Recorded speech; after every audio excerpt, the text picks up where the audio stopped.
them ahead of time either. You'll see some of the drawings, in order for them to look okay, you have to download, well, you know, Jamie, you've been through this, but yeah, some are looking wonky on Box, but when you download them, they look better. Okay, we're back on, so I'm gonna leave again. Okay, and you're gonna make me yeah, host? Make you the host. Okay.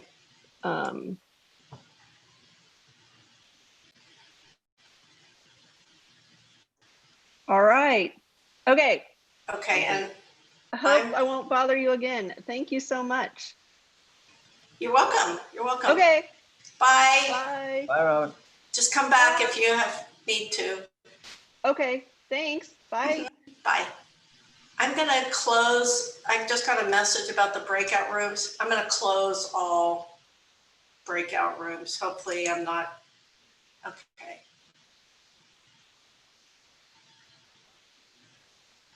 Okay. Sinclair is on. Morning, Sinclair.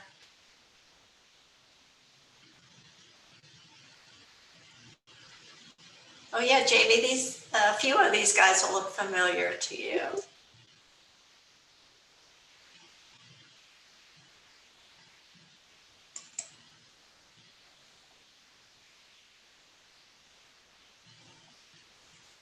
Once Clay gets on, we'll go ahead and I'll introduce you guys. Well, we'll wait till all the students get on too. Stefan, how are you? I'm good. How are you doing? Yeah, good. Just so you know, Jamie, we're live streaming on YouTube, so. Oh, we are? Okay. Thank you for letting me know. Yeah. But just for the first hour from 9 to 10. Gotcha. Or it's through admissions for incoming freshmen. Oh, so they can like get a feel? Cool. Yeah.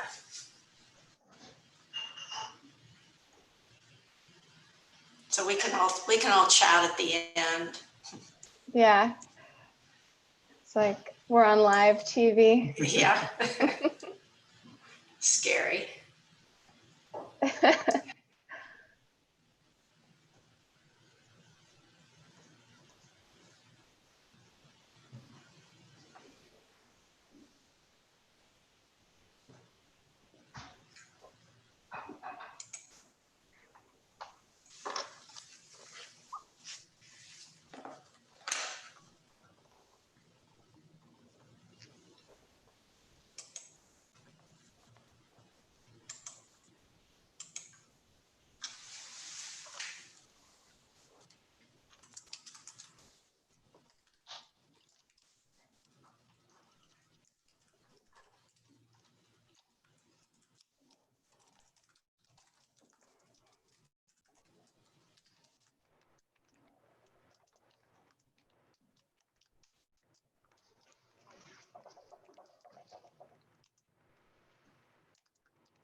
It's nice, Jamie. We see, I guess yours are Rob's diploma in the background.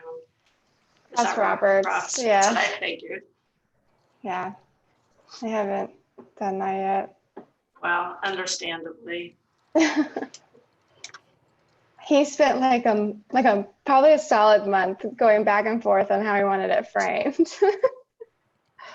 The choices are limited. They really are. Does that come through the university or he had to take it somewhere?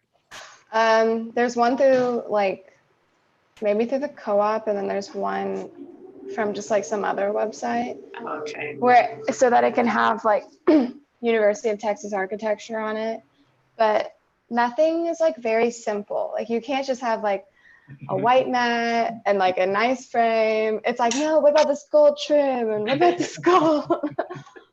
Like, man, I don't want that.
Morning, Lucy and Sinclair.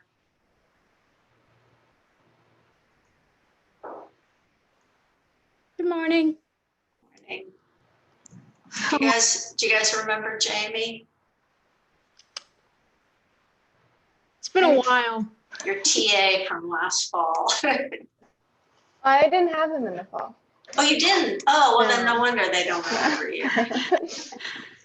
I was thinking you TA'd in the fall too, Jamie. I did, but In the fall not for season, you. Right. Oh, that's right. Now I remember. Yeah.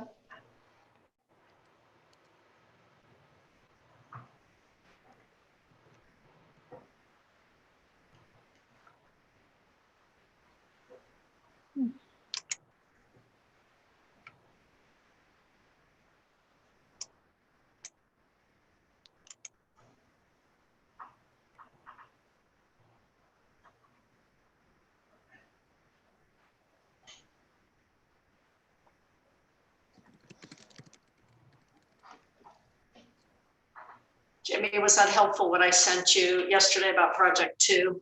Yeah. Yeah. So I have a better understanding.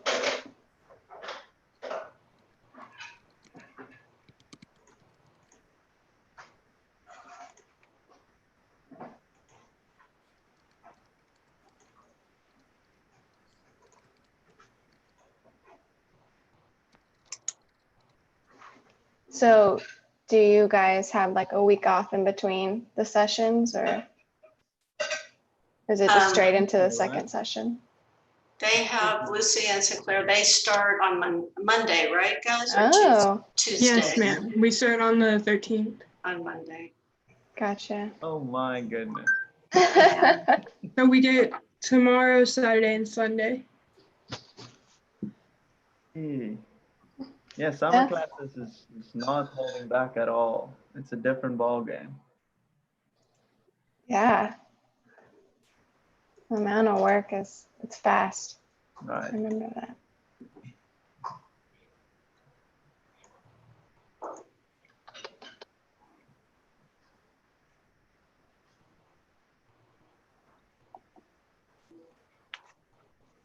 Right. So Neil wants to get on.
Hey, Robin.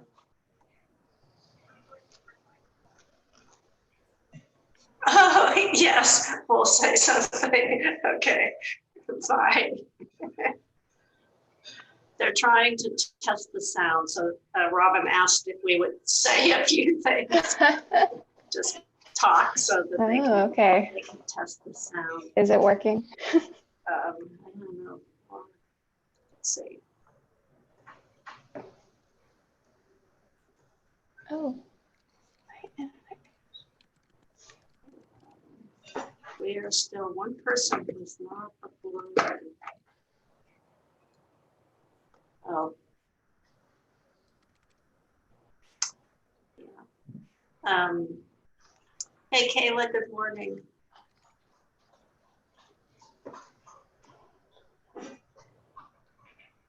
Maybe when you guys, when we start, go ahead and put your cameras on, and so that the reviewers get to see you. And then once somebody's presenting, then you just, the only person that needs to have their camera on is the person presenting.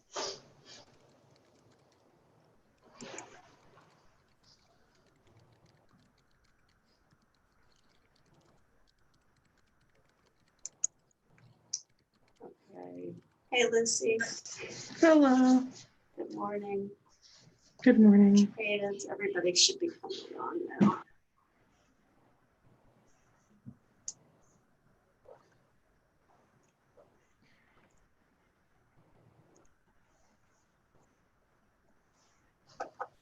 I'm gonna just text Rob and make sure that worked.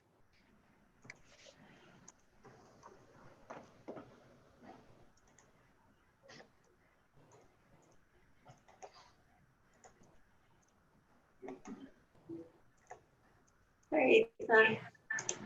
Good morning. Emily, slowly getting everybody.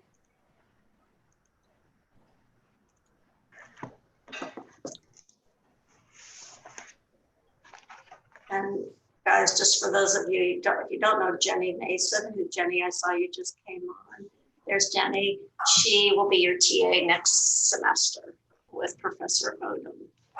So she's here today to see your work, see where you guys are in the process. Jenny, you're welcome also to make any comments, any review comments that you want. Great, thank you. Thanks for letting me today. Yeah, of course. You don't need to, but you're welcome to.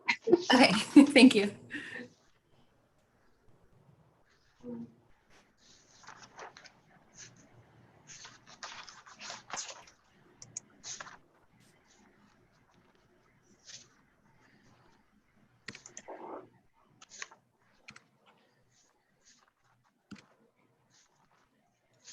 We're just missing 2 students and our other reviewer.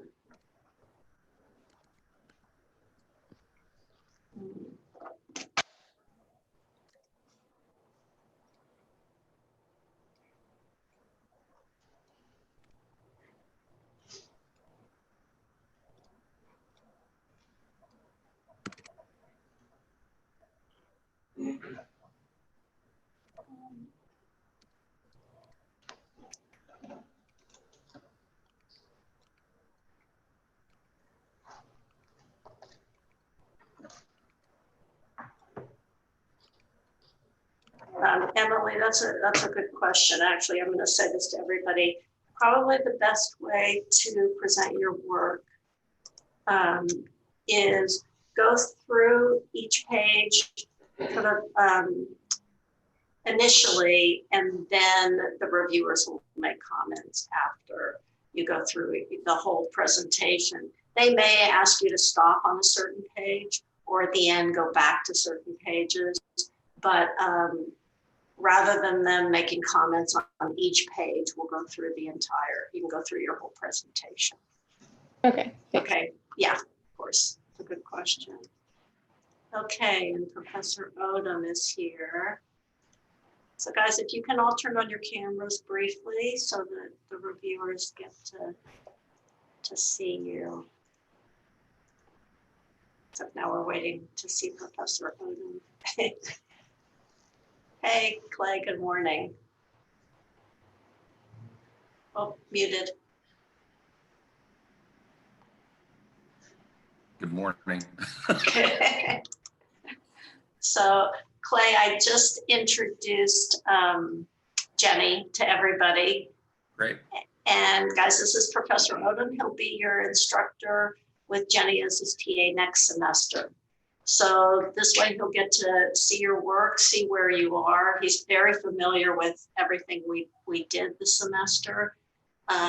So you will get very helpful comments from both Clay and Jamie Gritch, who has TA'd this class before. She's now graduated from the master's program, but they'll both be our reviewers this morning. And as we talked about yesterday, feel free to ask them questions as well as hearing their feedback on your projects. So Clay and Jamie, we'll keep track of time. It's about 15 minutes max per student, but we're going to try to keep it to around 12 minutes a student so they know to present succinctly, so that you guys have more time to make comments. And we used the same format that we used in the spring. We used a template so that they can go through their drawings with you and then receive feedback. And we've asked them also to be on camera when they're presenting, but if they're not presenting, they can turn off their cameras if they want, either way. So I think, Clay and Jamie, do you guys have any questions before we get started? No. Okay, Clay, let's get going. Okay, so let's get going. Just so you know, the first hour is live streamed on YouTube for incoming freshmen through admissions, so that they can see what a studio might be like. And our first presenter is Emily. So also, guys, be ready. Have your files open and ready to present when it's your turn. Okay, Emily, we're going to let you start. And how many are we? 12? 12. Yeah, we're 12, and I think it's the same for next semester. As far as I know, it's the same number next semester. Okay, Emily. Share my screen. Oh, yeah, sorry. Let me get it. Yeah, I'm gonna do that for everybody. Can you see it? Yeah. Yes. Okay, awesome. Okay, so hi, I'm Emily, and this is my final project. You might So- go, Emily, you might go full screen on that presenter view or whatever. I can't remember what it's called in PDF. I Do that. Control L on your computer, on your keyboard. Control L. Yeah. There you go.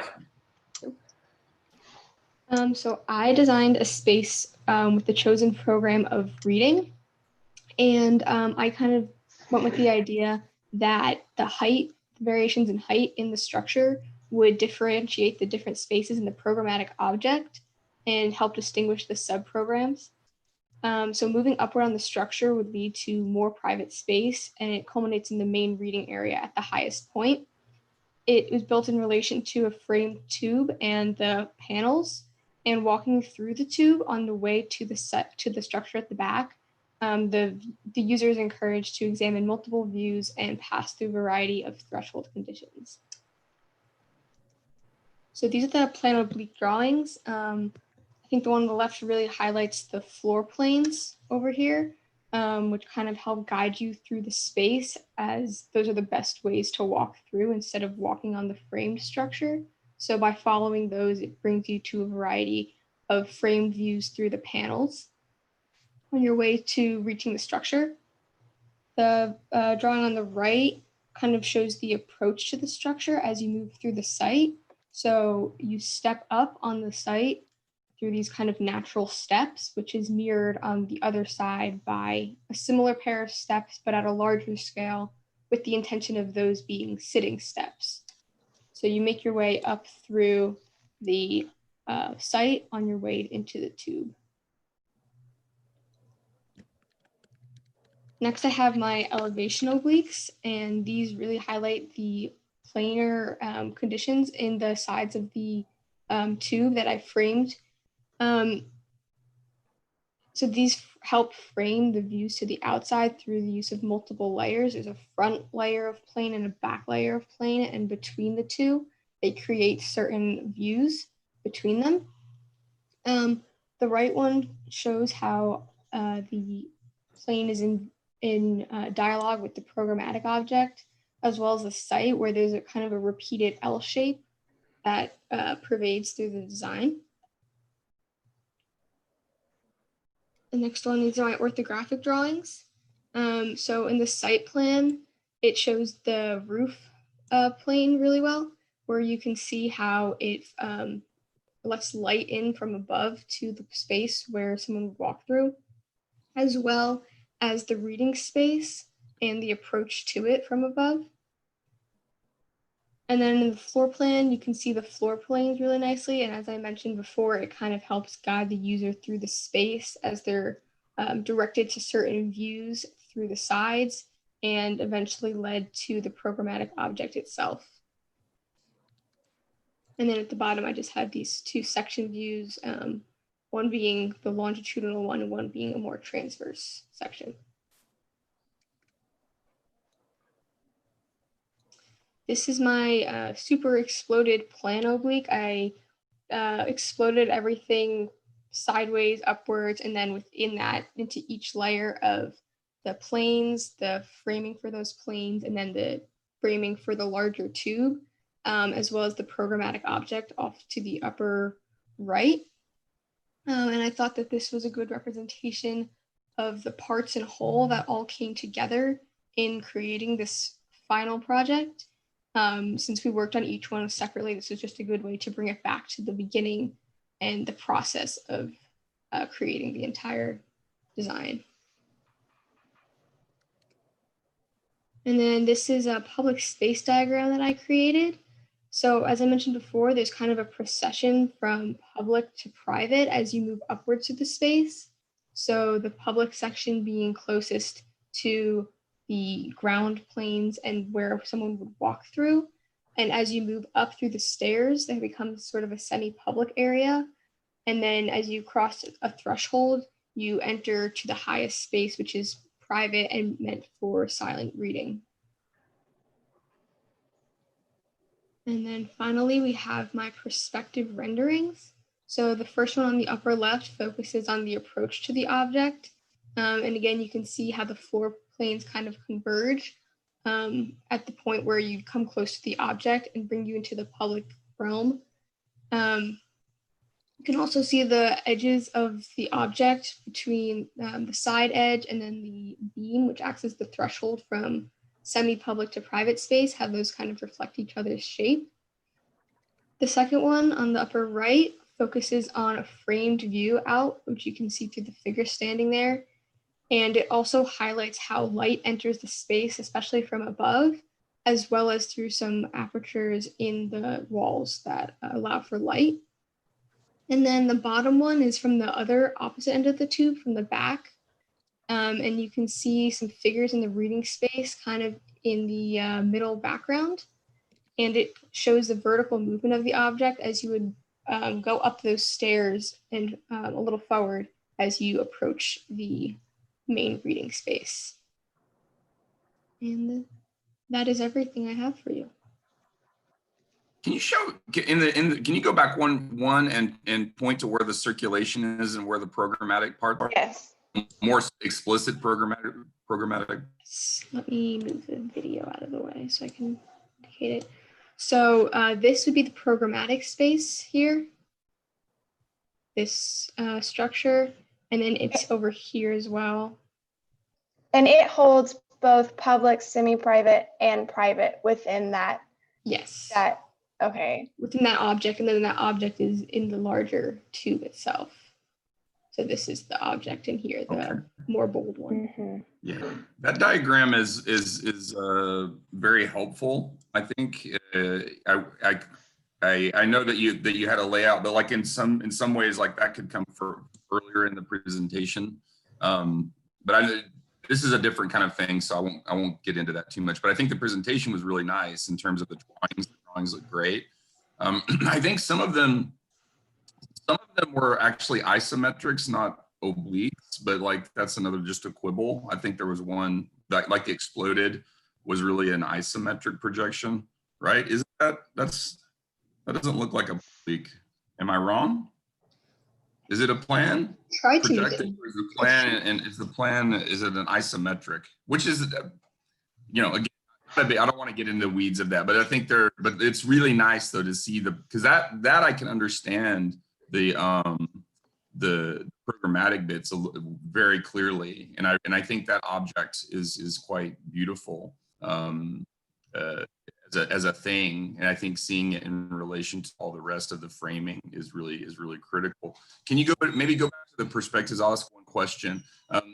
Can you talk about the spatial quality relative to occupation, different forms of occupation in these images, qualities of space relative to the tectonics, I guess? So I kind of left for the spatial quality third, I kind of wanted it to be very open until you got to the object. So it's kind of like a process of going from this open space and then passing through these thresholds as you get more and more enclosed and individualized. And part of that has to do with the threshold condition within the object, where you have to pass under this beam. And it's not a full height where someone could easily walk through. You kind of have to crouch down, which puts you in the right conditions for the reading space where you would be sitting or lying down and reclining. So it goes from very open in the public to a little more enclosed in the private areas. Okay, I that makes sense. That makes sense. I think what the reading of that a little bit more would just be the people. If there were people actually doing the crouching in the images, and even in the drawings, there were some people that you could add, and I would go back and add them, because I think that would be I wouldn't have to ask that question, right? If those people were in there showing how they occupy that space. But I think the quality of space is pretty nice. I think it's not as clear in terms of like what is a threshold and what is not on some of them, but I think that's okay. But generally, I think it's a really nice presentation. Yeah, speaking on that terms of this idea of public space versus private space, you're kind of talking, those spaces should read with some hierarchy. And so to really create a public space that immediately is recognizable, think about, could people congregate? Does it look like an open space versus a small, closed, private like space to the scale of the human body? So that's something that I think in your open framework, by actually having all these cutaways in the floor and a lot of the cutaways in the windows, you're creating a much more segmented environment than I think you're intending. And so that's something to consider, is how your surfaces help, perceive this idea of public or private. Yeah. The way that I think the layering of space, I think, what's nice is that you see the framing on the floor, come through. And so you have that kind of, that layered compositional quality. I think you could play that up a bit more, like I think on the verticals, it actually shows where you see two sides, like an outer plane, and then there's some framing, and then there's some inner stuff going on. I think that kind of slippage is quite nice. It does that less in the floor. And from what I can tell, a little bit less in the ceiling as well. And so maybe if some of that stuff could come through in a more immersive way. So it's not so the vertical walls are doing something and then the floors are kind of separated from that, especially on a project like this. And it goes to Jamie's point about hierarchy, right? Like there is a hierarchy in some ways, like the verticals versus the horizontals. But I think the overall spatial kind of quality is actually much more immersive. And then there are little moments where you sense about, oh, I'm crossing over or I'm moving around or something like that.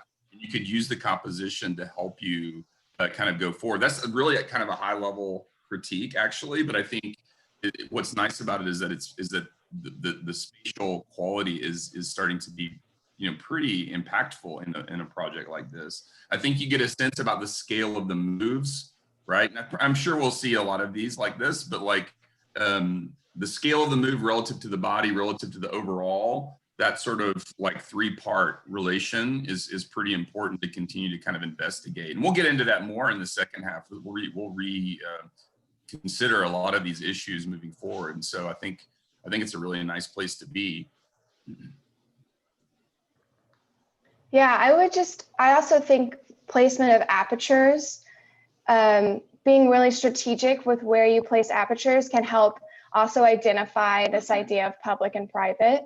And so just like you want to consider maybe in a public space, does it feel open or public if I'm looking out a window about at nose height? You know, how does that perceive to the human body? So I think also using all your tools to help convey your main ideas will help. And I think you're getting there, and I like the way that you're bringing light in from the ceiling, which helps open up the space, but just being very strategic. Yeah. Did you look at lighting at different times of day? Yeah, these are taken at different points during the They're day. all different, taken at different Yeah, I just kind of found the one that I felt would highlight what I was looking at the best. Yeah, that's cool. I think that's actually a really good point. You select the images that go towards your idea, right? And I think that's really nice. I think some more study of that, because the light is not a passive actor in this. It actually is another part of the spatial reading and the spatial experience and the qualitative aspects of this. And so like I think it deserves a little bit more study, but I mean, in 5 weeks, this is fantastic. And I'm sure we'll see a lot of really awesome stuff today, but I'm really thrilled with the quality of the drawings and the quality of the spaces that we're seeing here. Yeah, you got. Go ahead, Jamie. Sorry. I was just gonna say I'm really impressed with 5 weeks on Zoom, what you guys have done. But yeah, just a light is a major tool, something that can help you really emphasize and create an experience. And so being critical about how you let it in or how you create shadow can always enhance your projects. Mm-hmm. Yeah, light is volumetric, right? Like I think it's easy sometimes to think of it as a two-dimensional kind of like projection. And I like that too, but I think you can also think about volumetric qualities of light. And now, you know, now that we see this kind of level of visualization, we might be able to talk about that a bit more in a way that we haven't in the past. And so like, that's really, really nice. These are great comments, guys. I appreciate it. And yeah, Clay, we sort of tried to get them up to a certain level so that next semester, second half, you'll really be able, they'll be able to not think so much about how to visualize, but that they can. Yeah, I think this picks up. I mean, this is a long-term conversation between you and I, but I think this makes a lot of sense relative to the whole, right? And so I agree. Yeah, I agree. Emily, thank you. Thanks. Thanks. So, and I'm keeping track of time at my end. So if I'll keep you posted if we need to speed it up. Well, the comments will become increasingly redundant as we go. I was gonna, say that. I think that's fine. That's fine. Who's next on our list is. That was just regular Rhino render, or was that were you going through the Enscape capture, or was it Enscape, or was it Enscape? It was Enscape, yeah. Some of them used Rhino render, some used Enscape. We introduced them to Enscape. Some preferred to use Rhino render, which was fine. We went with that. Yeah. We didn't do the Arctic with lines just because. It's a different thing, but we might play around with that. That's what I was going to say. And I thought also, Clay, maybe introduce them to Photoshop, which we. Yeah. Oh, no. Well, that's kind of where I was going with the comment about the volumetric, the sort of lighting atmospherics of it. And I think we could play around, and Ginny's a pro at that. So, Excellent. I might have to come on. I'm kicking off tasks for Ginny right now. So. Yeah, you and I, Clay, will have to have a longer conversation about all this. Yeah, good job, Stefan, too. Uh, I appreciate it. yes, invaluable. Okay, guys, Ishana, you're next.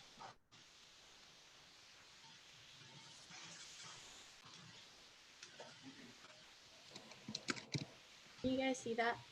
Yes. Yeah, you might need to speak up a tiny bit, Ishana. Okay. Can you guys hear me? Yes. Yes. Okay. And can you see my cursor? Just making Yes. sure. Thank you. So my name is Ishana, and this is my final project. So I named it A Simple Thought because the way I approached this was that I looked at how I thought of meditation, and to me, it was this experience of of coming to this single thought, or having this kind of evocative thought that would take you through a journey of sort of self-discovery and contemplation, and you can develop this stronger connection to the physical world. So in this project, I really wanted to create a space using simple geometry that would highlight certain tectonic and stereotonic elements in the hopes that they would act as like a stimulus for that kind of contemplative journey. And so environment was really a key thing that I was looking at as I was designing.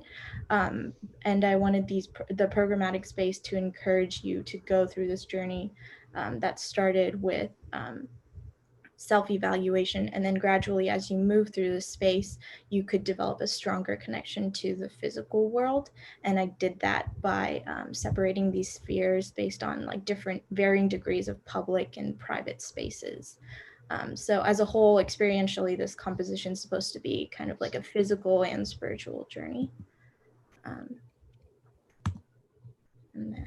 So this is my plan oblique. And here with the line weights, I really wanted to emphasize the programmatic space itself and how all the other parts like the framing and the site as well are meant to work in dialogue with, but also emphasize that programmatic space, like the site where you would start from up here.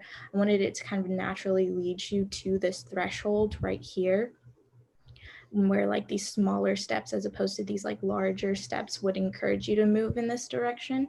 And then as you move through the space and you came out, you would encourage you to go back through that space. And then in this elevation oblique, I really wanted to focus on that previous plan oblique was of the north base. So this is of the south base. And here I really wanted to emphasize the tectonic element of that framing with those horizontal openings, that kind of those rectilinear apertures that kind of move your eyes across the space, as well as if you were in the space, it would encourage you to move in that direction across the space, and it kind of pulls you that way. And then also this little opening at the right here, that plays an important part in allowing some light into the space. It's not letting me move. There we go. And then for the orthographic drawings, here it's easier to come in through the space when you look at these drawings. So beginning with the floor plan, the thresholds right here, and so you walk into the space, and part of my object is subterranean. So you go below ground within the site through these stairs, and you enter this very like intimate, very private space with these surrounding walls. So you feel very enclosed, and right here, you're really looking at introspective thoughts. And then you can come up through here into this separate sphere right here, another place which is slightly elevated that you can see here in this section. But it gives you another space, which is a little bit more open. It had that little window that was in that previous elevation oblique in the corner. And so you're starting to develop this connection with the natural environment from being in that completely enclosed space. And then if you look in the site plan, you come up to this space right here, and these are the spaces at the very top. So this is a completely open platform. And then this right here is this place with a little canopy on top. And this is like a little awning that sticks out from the framing itself. And you can kind of see this process better in the section oblique that I did. So you would enter in through the space, the subterranean entrance, you enter into that space. There's that private space with the high walls, that kind of enclosed space. Then you come up, there's that window and this kind of opening right here to give you some more light and connection to the outer space. And then you come up here and you have that these very open platforms for those very public spaces to really immerse yourself in the natural environment.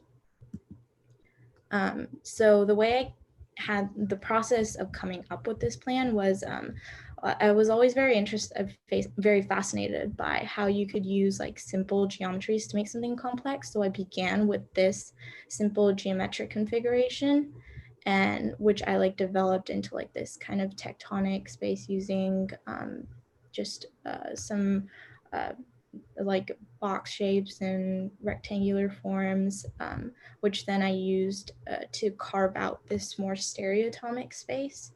And as you can see, as I progressed through it, in terms of plan, I sort of, I lost some of that sort of specific geometric aspect of it, but I think that was important because as a whole, I wanted to create the space where you had these 4 distinct spaces, but at the same time, they didn't feel like they were disjointed, that they felt like they were more of like a connection from one to another. So so in order to create this dialogue between that occupational and like ambulatory functions of the spaces, some of the specific geometries was lost, but I think as a whole, it speaks as a stronger composition. And then for the exterior, I wanted to create this language of sort of planes that gave the impression of movement. So with like my final products on these 2 sides here, you can see that these planes are sort of, they look like they like interlock and kind of have this impression that they like slid into that space. And so even though it's like not moving, I wanted to give that impression of movement. And then finally, this exploded axonometric is just breaking down that kind of public, semi-public, semi-private, and then, I'm sorry, private, semi-private, semi-public, and then very public space. Shauna, we need to wrap up your presentation. Sorry, yeah. So for the perspectives, I was just focusing on light quality and using that as a catalyst for reflection. So kind of like that, those horizontal lights, openings kind of pulling you in that direction, the juxtaposition of that dark interior space, that private intimate space with the exterior dynamic light. And then here, this is 2 views of the same person. So this is that interior sort of private space, and that light that kind of distincts where it's private and where it feels public, and then same for here. And yeah.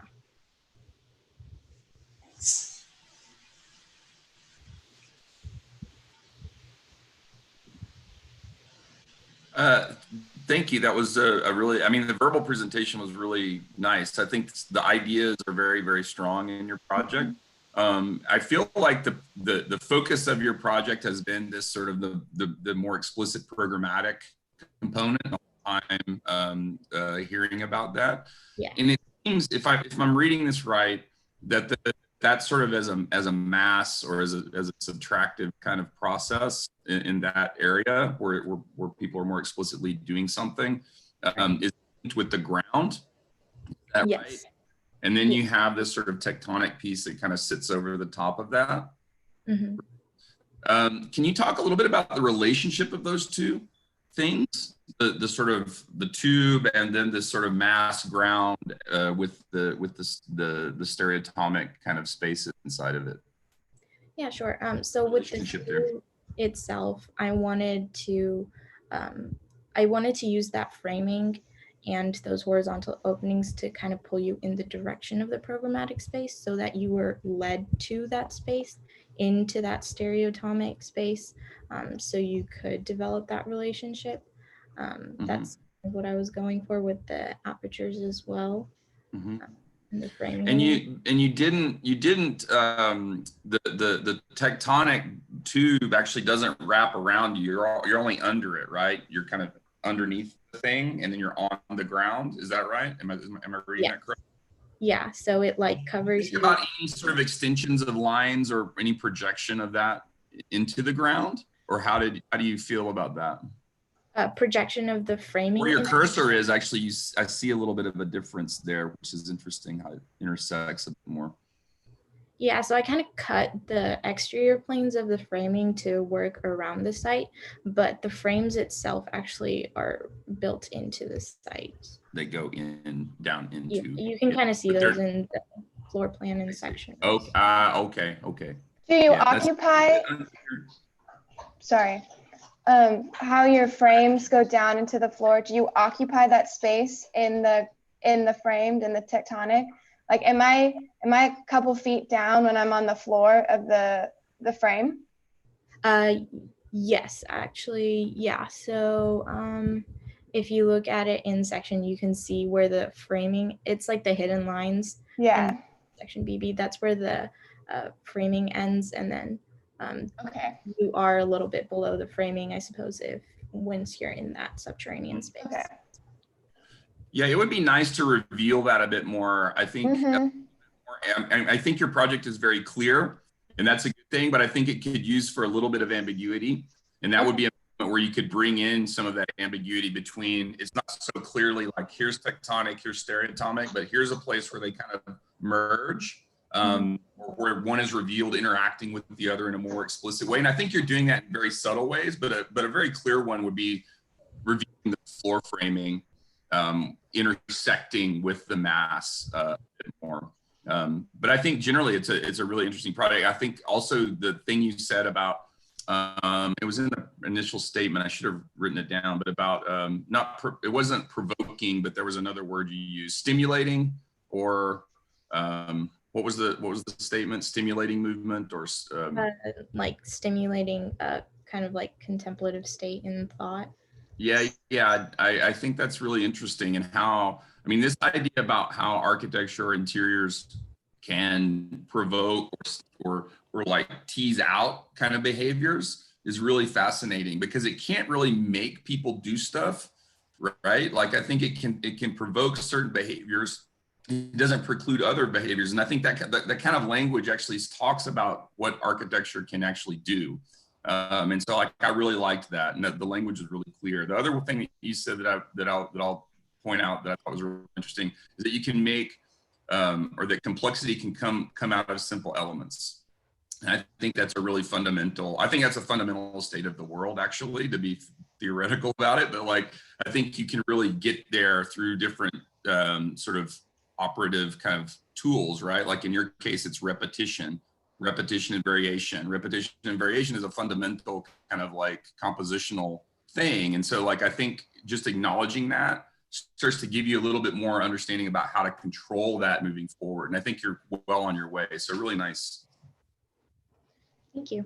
Yeah, I just want to add a few points.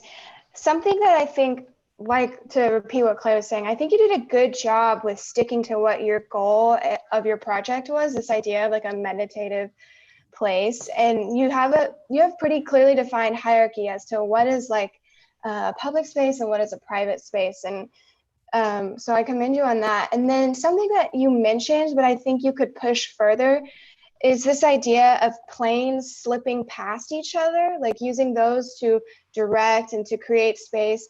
And right now you kind of do it in a couple of places, but this idea of like the tectonic maybe being more integrated into the overall composition of it, slipping past other parts and like using the tectonic as movement through the experience of the space, you could push even further. Okay. Great, guys, thank you. Thanks, Ishana. That's a good note, Jamie. I think what's interesting about that is that I think if we were building physical models of these things, that it would actually be easier to do that, you know, to think about that kind of stuff, because you would just accidentally slip, you know, Yep. to do that and like that. And I think that's just it's an interesting way to understand like where the physical and the digital kind of like interact, and some tell us some different thing, especially at this very basic level that they're operating on. But I think that's a really good note. Yeah, it is a good note, because I think some things were much easier to study this way, and then other things are easier to study on physical models. Yeah. Yeah. But Thanks. these are very sophisticated projects. I think for a 5-week project for a first year student, these are sophisticated, and you know, again, I think these are as good projects as you see in the whole sequence. Unfortunately, I wish they would get more intense as they go on, but not always the case. Present company excluded from that comment for sure, but you know, general comment. Thanks, Ishana. So next is Daniel. And Daniel, I'm gonna stop you if you go too long on your presentation. So keep it to just a few minutes. Otherwise we'll be here all day. Yeah. And our reviewers won't be here all day. So, okay, Daniel, go ahead. Can you see my screen? Mm-hmm. Oh, great. And you can see my cursor as well? Yeah. Okay, great. Awesome. Okay. My name is Daniel Clenny, and here's my final presentation. Sorry. So my title is A Journey into Isolation. That probably hits home like to a lot of people, just because we have been in isolation and quarantine for a couple months now. I really thought about that, of how architecture is like how COVID is going to really affect the ways that we do architecture. It's like a very architectural process of how we're not be able to be like in open spaces as much, or have to be like kind of confined into isolation sometimes. But as far as the project, it's like following the structures based on a program of reading. And I found out that in isolation reading, I really need to be in isolation to read. Like I love like to be by myself in my room with no distraction, no traffic, no anything, and just reading. But the project also describes a multitude of subprograms, such as sitting and standing. And one of the focuses of the space is to be a passageway that leads to a place of reading. Much like a book, architecture in itself is a journey in how you get to your ending point. Throughout the entire program, one experiences several apertures and thresholds that produce light and shadows, and there's a natural flow between the stereotonic and tectonic volumes. The journey is expressed in an order of public, semi-public, and private spaces, and plays with the relation to cardinal points that enhance the architectural experience as well. Here is my plan oblique. Here you can see the site as well as the tube and the programmatic object inside of the tube. You enter the space from this section over here and are able to enter a staircase, which we'll be able to see more in the next diagrams, into the east side of the space, and then go through the tube. And there's more of a flow, such as you can see like on the top view to the programmatic space. Here's my elevation oblique. As you can see, the lower kids playing soccer, and this is how you enter into the space.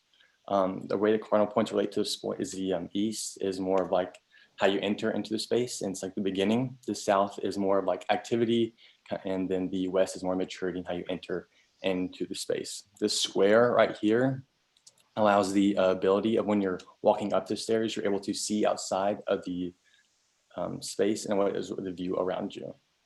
Next, I'll describe my orthographic views. Here's my site plan, as well as the floor plan, which demonstrates more the organization of the space.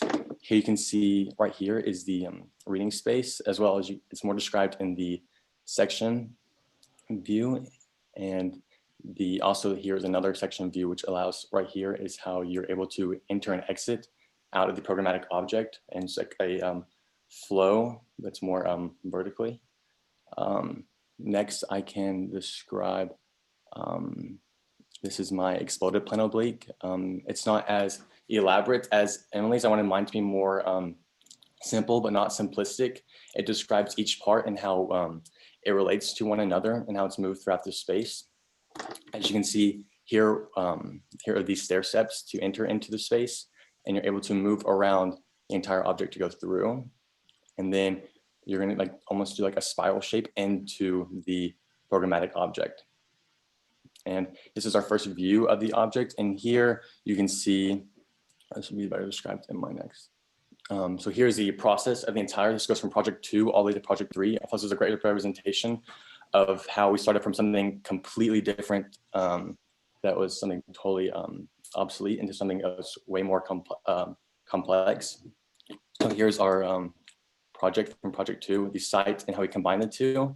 Then we Boolean difference the two to make this object. I did tons of iterations to get to an object that was similar to what I wanted, and then brought it to Professor Rosler and Stefan, and we completely destroyed it, which was a very good idea. And we created something totally different that was able to play with light, many apertures and thresholds that was a space to be occupiable. This is also just, so here's more a description of just a programmatic object from the isometric views. Here I played with like slivers and glimmers of light. So right here, it's like light that goes, but whenever we're in like the center, it's directly above the reading room. So the natural light is able to flood the reading room and provide light to actually able to read. This is also, I should describe it in the next. So here is 1 point perspectives. On the right side is how it, from the east to the west, when you enter the building, here you're able to get kind of like reward and denial. This is where somebody, you can see their feet, so you don't really know what's there, but you're encouraged to go into that space and you're curious about how you're going to get to there. This is the threshold to access that west point. And then here on the other side is where we're looking from the west to the east. And then this is how you're able to, a crawl space that's about 5 feet. So you're able to get into that space pretty comfortably. And this will be described more in my rendered views. Here is the access point into the building, as well as the threshold through. And then here is more of that renowned reward. As you can see the girl's foot, you can kind of like see you're encouraged to go into that space, as well as many natural light, and that's flooding the interior with flooding the interior. Next is my last 2 point perspective, which is just a demonstration of the many programs and subprograms that are able to occupy the space. I wanted to play a lot with negative and positive space, and then which is more you're dwelling in the positive spaces, but moving throughout the negative. The positive space is definitely the reading room. And I really just wanted to play with like the just light and space and stuff like that. But yes, that concludes my object.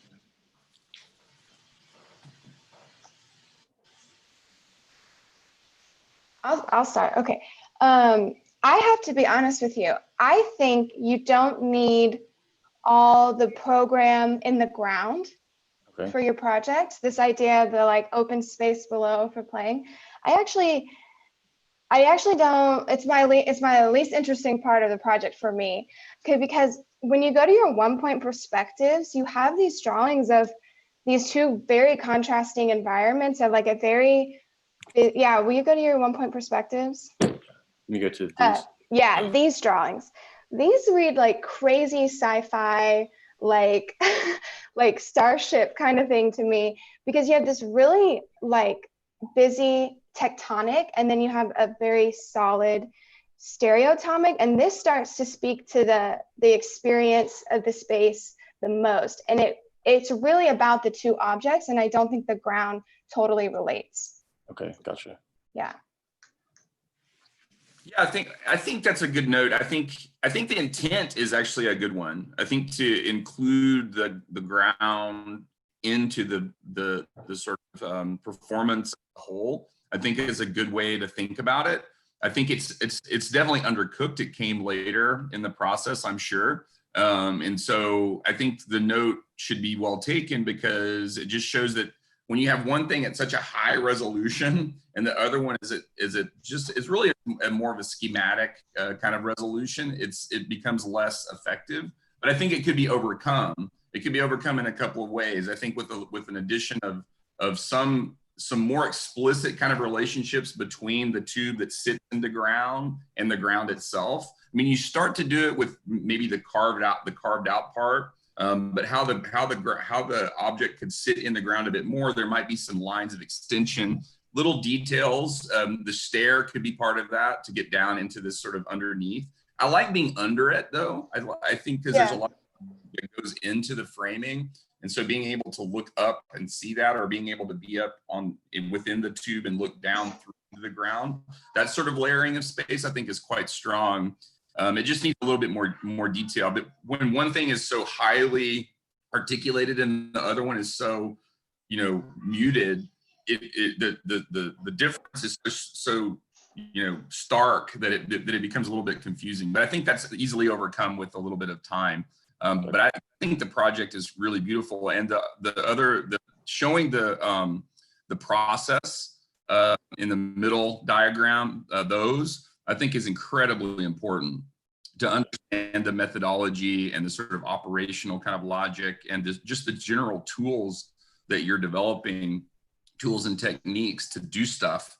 I think is really important, because those tools and techniques are things that supersede and surpass the studio, right? They can be used later to do other stuff. And I know all of y'all have been building those this semester, and so I would definitely understand that those things are really things that go beyond this individual studio, both in the next semester, but in general, they're things that you can use forever, right? The idea of subtractive modeling is really something that could be used in a lot of different ways. And I think this kind of quality of change and variation, but you see the relationships of all of them. They don't see, even the ones when you said it, what it sort of, we changed it. There was something, it was really funny. It was like iterations, so they I think it was that we destroyed your we destroyed it. It never really got destroyed. It's still there. The DNA of the original thing is still there, Okay. Yeah, for sure. And to me, that tells me that it's iterative and not, you're not starting things from whole cloth every time. And I think that's really important. If you want to get somewhere in a faster way, iteration is way better than sort of like, oh, now I have a new thing, I have to invent something else to do. I mean, I think especially with time constraints, I think generally design is more iterative and evolutionary in that way. And so I can see the cousins and the grandparents and the great grandparents kind of evolving through this line. And so I think that's really interesting. It's well drawn. I think the ideas are really good. I'm really impressed so far with everybody in terms of just the articulation of what you're doing. I think really nice. The verbal and the written, I think, helps a lot. So nice project. And I'm with Jamie on the 1 point perspectives. I honestly wish there was a version of them rendered as well. Gotcha. Yeah, see, they're a little bit rendered here. They're just more like from that 2 point perspective. Yeah, I think the 1 point, if I had the drawings and then the renderings, like boom, boom, that would be doubles. Yeah. You still have time to do that, Daniel. I think I like your project. But your isolation stereotomic reading, I think, is successful. I think you kept it simple to like this one idea, this one program. And by using that sliver of light, just this peak of light, I think you really conveyed that idea. So I wanted to mention that. And the fact that you keep it's so clear that the program of the stereotomic is one thing and the program of the tectonic is another. And it reads through the way you kept, like the way you layered your apertures on your tectonic, it's all consistent and like kind of converges to one goal. And I think that was done really well. Thank you. Great. Thank you, Daniel. We've got Lucy next. And we are on time, so. Hello. Hey, Lucy. Sorry.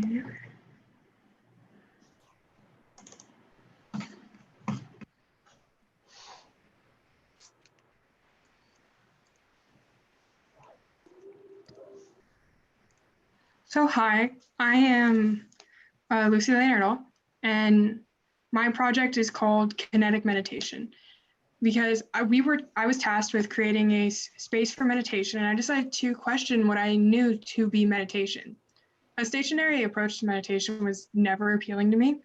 So instead, I created a space that forces movement as a way to process the world.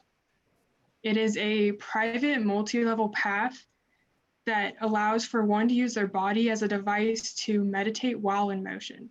As the path is followed, one understands their location in space relative to the ground. Kinetic meditation is a place for those who find themselves most at peace while in motion. This is the plan oblique. Here you can see this is one of the paths that you use to walk, and you just get a glimpse at the inside path that you follow to get up to this path. There's a sense of like a continuous path throughout the entire object, so that never at one point do you have to stop, but you can choose to if that is what you feel the need to do. Here's a plan oblique, and I use this to more show. Lucy, it's an elevation oblique. Oh, yes, sorry, I meant to say that. I'm so sorry. That's okay. And I meant to change that. I'm sorry. That's okay. But, go ahead. I use this to more show the tubular path, which isn't really meant to be occupiable. It can be, but it's more so meant to be a path that leads to the meditation space and to just sort of to lead that and frame it in a way. And here are the sections and elevations and floor plan. I've mainly focused on these two on the top. With the right section, you enter here, and then you come across, and there are steps here, and steps here, and then steps here, which brings you to the top. And then here you can see this is one threshold, here's another threshold, and then the path up here that comes through just shows the thresholds that you can move through to get through the object. And then the floor plan just sort of there.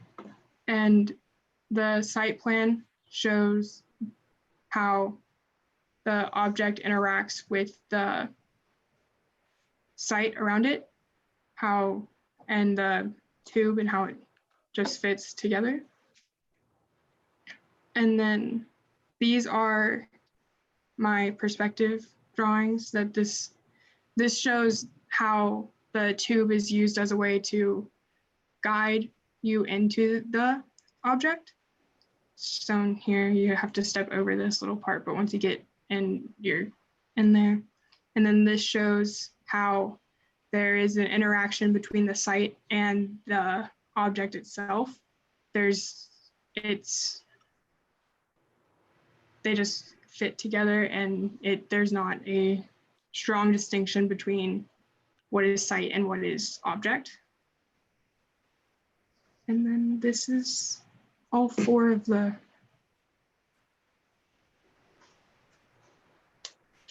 drawings. Great, thanks. Thanks.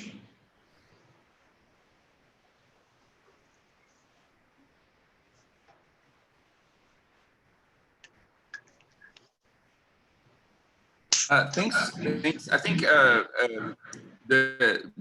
one of the strongest parts of the project is how you've kind of instead of allowing the programmatic object, for lack of a better word, is instead of being totally inserted inside of the tube, that it starts to sort of emerge from there, and in that way it interacts with the ground and the site in a slightly different way. And it allows for different kinds of access into that object.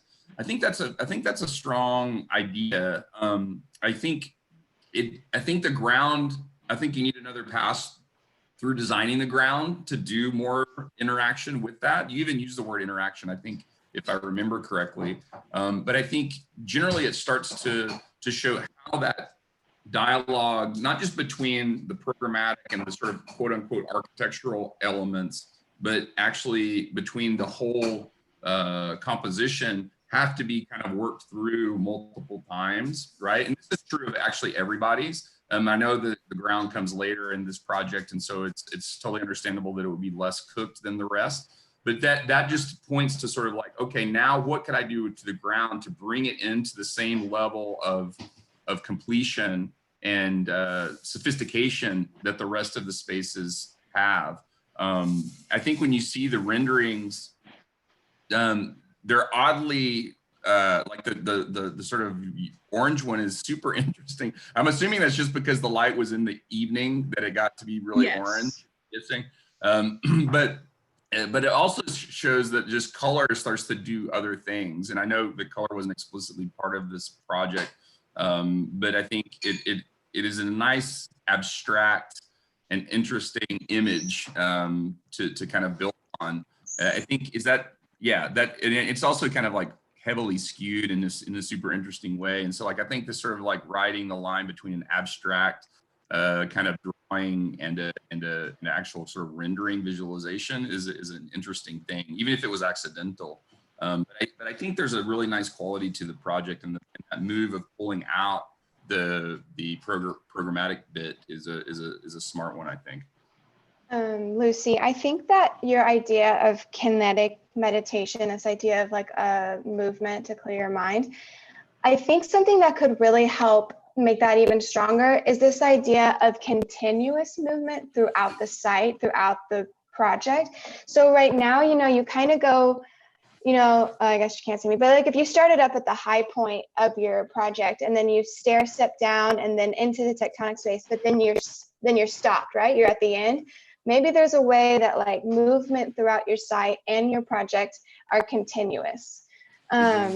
And then another thing to think about, this is a little bit more technical, but like when you're taking perspectives, you really want to think about where your edges lie, like what's in the photo and what's not in the photo. So like your orange one, with this really neat skewed perspective, if you came in on the left side, just a sliver so that you don't get those little openings, you'll have a much stronger composition.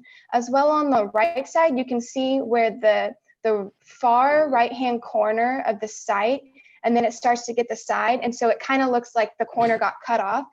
Pull both of your edges in and you'll have a much stronger composition. So that's something to consider. Yeah. Thank you. Yeah, that vignetting is actually, because what's interesting about that is it starts to, instead of something that's contained within a frame and everything is there, it actually, our sort of perceptual kind of like field, we know that it extends beyond that. And that's called vignetting, and it's really interesting. And it happens more in other images, but it would be more impactful on the left image in a lot of ways, right? Because that feels so extensive and like, projective out into space. And so I think that's a really interesting way to understand how to, those subtle details of cropping and framing and all of that stuff makes a lot of sense and is impactful in the project. That idea of movement, I think that's a really good note too, Jamie, in terms of usually like I sort of wince at the sort of idea of continuity of movement and you're continuously moving through the project. But in this one, that's actually the premise. And so like, I think it's a really a good one that you wouldn't come to the end of the tube and then say, no, now I got to go back and I have to come out the way that I came in. And so like, I think that idea of continuity and continuousness would be well served to kind of build into the project. I mean, that's an ancient kind of thing, right? This idea of movement. Think of like Chartres Cathedral kind of places where they have the mazes on the floors and you're supposed to walk and continuously meditate. And so I think it's an interesting thing. Great. Any other comments? Lucy? No, just thank you so much. Great. So we can go on. Cadence, you are next. Thanks, Lucy.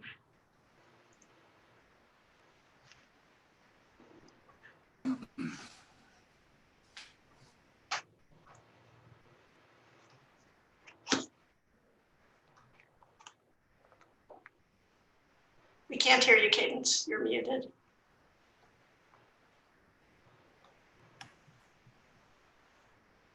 Wait, can you hear me now? Yep. Okay, great. Let me, Do you have your file ready? yeah, I have it open, but then it just went away. Give me just a second.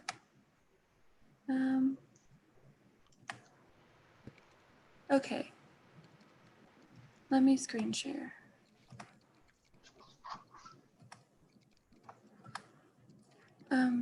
How do I make this full screen again? Is it like, oh, I got it. Okay, never mind.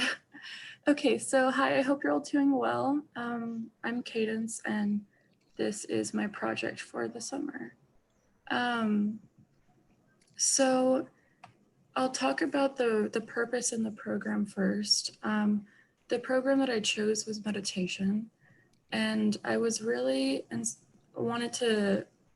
wanted to choose a very specific kind of meditation. And I was inspired by Moom and meditation, which is an Eastern religion thing. And it's essentially like denying the ego. And it's like an ego death. And it's supposed to help you reach a more authentic level of existence. And so I wanted to really explore that through private and public space. And so the progression that you get is like this super public space to a more private space within the programmatic object, and then it opens up back to the public. And the idea is that we assert our identities in private spaces, like our bedrooms. We put up art, we put up things that we like that remind us of ourselves. When we're separated, when we're enclosed from the world, we have a heightened sense of self. And then when we're in super public spaces, we have a quieted sense of self. And so I wanted to create that contrasted progression to prepare you for the active sitting Moom meditation. So these are my plan obliques. And so there are multiple ways to enter, but you're supposed to be drawn to this larger entrance through the tube. And so you go in through this way, and the frames and the planes in the side become more and more enclosed as you approach the programmatic object, which is supposed to encourage this gradual sort of progression of more private space again. And then you enter through here, if you can see. And then there is an optional entrance just from the site through here as well that goes directly into the programmatic object. So there you can interact with the object with the tube and the programmatic object as one, or you can interact with it just as the programmatic object. And then here I have the site plan in a vertical section. So you can see this is where you enter. And then there's basically this progression where you go around in a circle. And this platform here, this middle section is the meditation platform. So the idea is like this movement, this circular path is from the bottom, and then you ascend up to the meditation platform, is going to give you a sense of resolution since you like come back around to where you started, which again is supposed to prepare you for the active meditation. And so also you can see there's this roof right here is right above the meditation area. And it sort of gives that middle section, again, like the center of the circle, this hierarchy, and then the sections on either side of it, the sections here and here are sort of lower in the space. And then I'd also like to talk about. Cadence, you're going to run out of time. So Okay, keep I'll moving. briefly touch on light because that's really important. So there's a little light well here, and also, so right, this is like one section of the stairwell that you ascend. So this is in the really private space. There's a light well. And so there's a contrast between focused light and diffused light, which I felt enhanced the kind of process of private and public. And so as you ascend up into the meditation platform, which is here, you also get this really small viewport of like focused light, but it's supposed to really open up and you're supposed to have this unobscured view of the landscape. Again, like kind of dissolving that barrier between you and the world and you and the outside.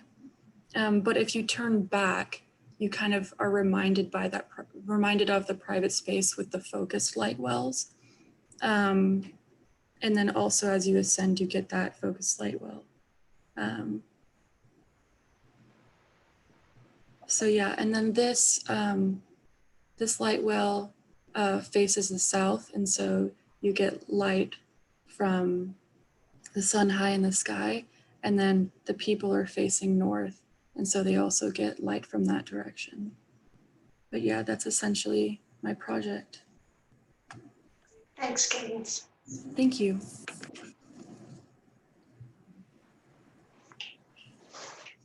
I think thanks for the presentation. I think one question I have, I think when you're especially when you're really leaning on the effect of light within the project, that you would want to render it in sunlight, right? And I think that's technical. It's a technical thing, but it really serves the project idea. And so I wouldn't normally say that, but you were so, intent on like orientation and light quality, like you'd want to start to render that in there. And I think that's easy enough to do, but I would go back and kind of do that because I think it would change the reading of the project, because right now it's a bit washed out. And I don't think that's the intensity of light and shadow and shade and darkness is actually important to your idea. Yeah, true. Like that's why it would be important to render it that way. And the other question I have, and I think generally the composition actually is pretty nice. I don't mind that it kind of slips past the site slightly. I think that's okay. But it seems like you've taken a little bit of a different tactic in terms of, or different take on the idea of the tectonics in terms of like the and like the intensity of the tectonic kind of framing. Can you describe like why you did that and like what it's doing for you in terms of the whole project? Yeah, so I wanted to use the tectonics to explore the idea of like really open as opposed to really enclosed spaces, because I think that the enclosed spaces feel more private and open spaces feel more public. And so you have these really like thick kind of tectonic areas. Can you go back to like a overall view? Just Yeah. Okay, this one. Yeah, so you can see the steps there.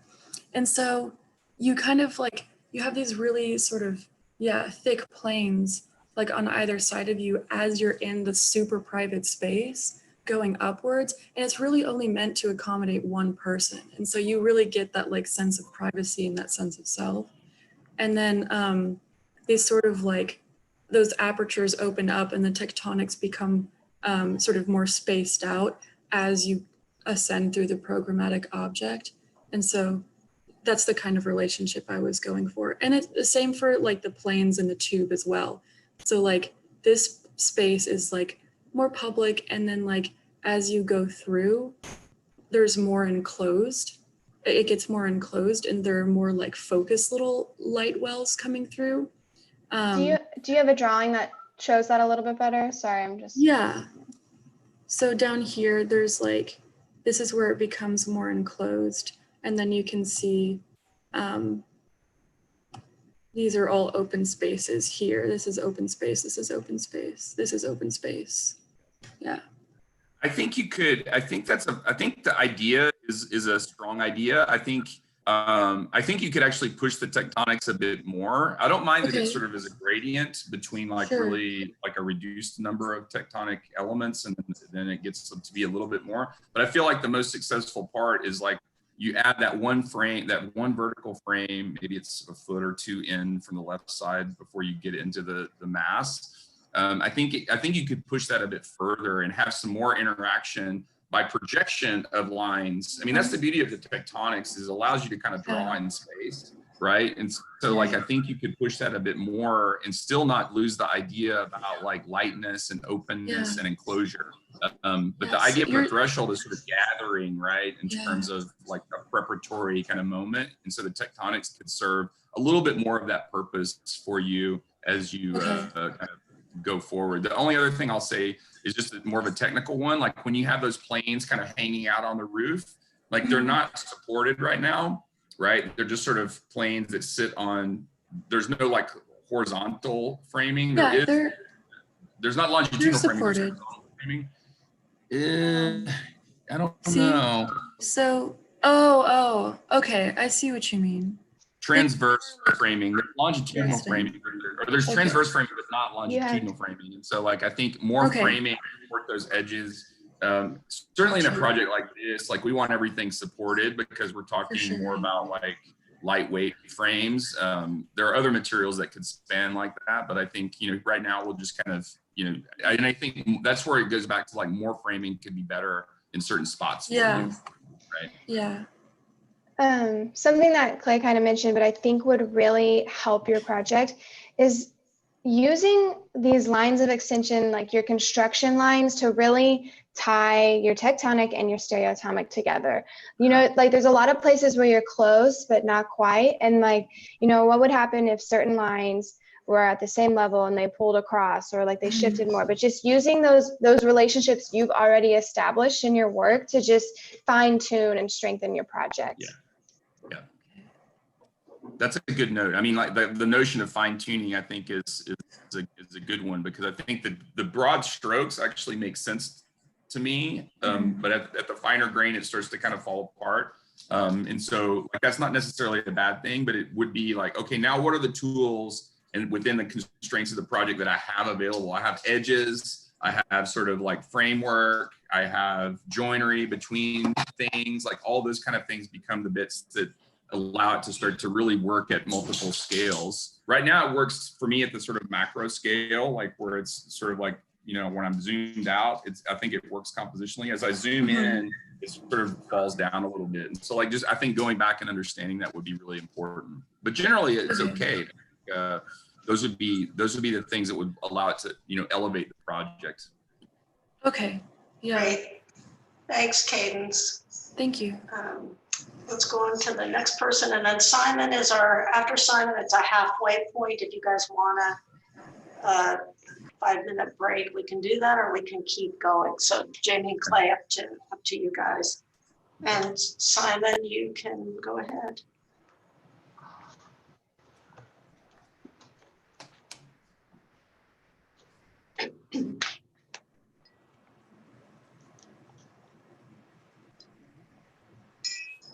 Simon, you're muted.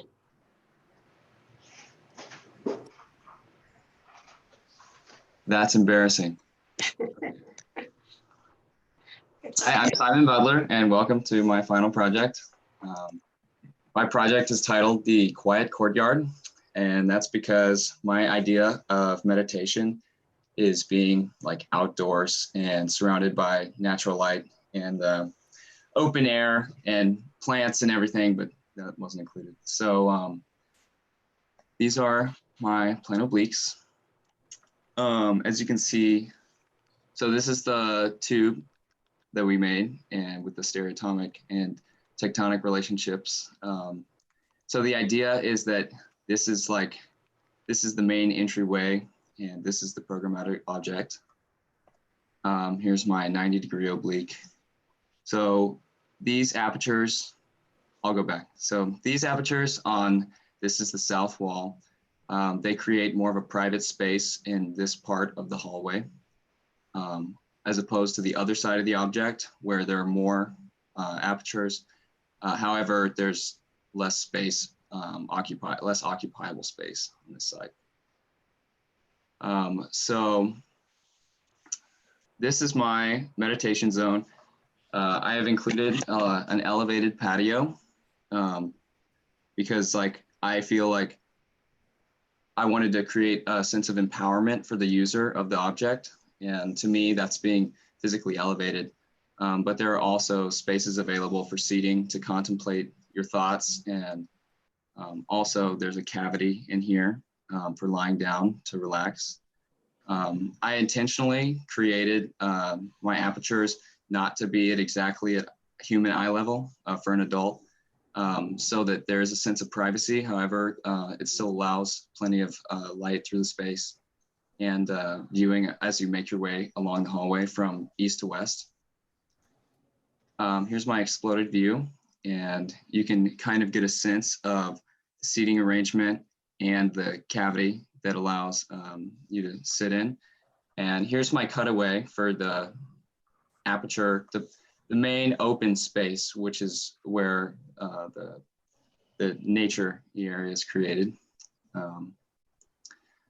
So here's my perspectives, and you can see this is the space for lying down and reflecting. And this is someone making their way up to the elevated patio, and also someone making their way down the hallway. So this wall right here, this is my main threshold, and it creates like a privacy space from the rest of the hallway, and also around the entire programmatic object. The only apertures that allow viewing through the object are right here, which are not visible from eye level. So yeah, so that's about all I have for my presentation. Thanks, Simon.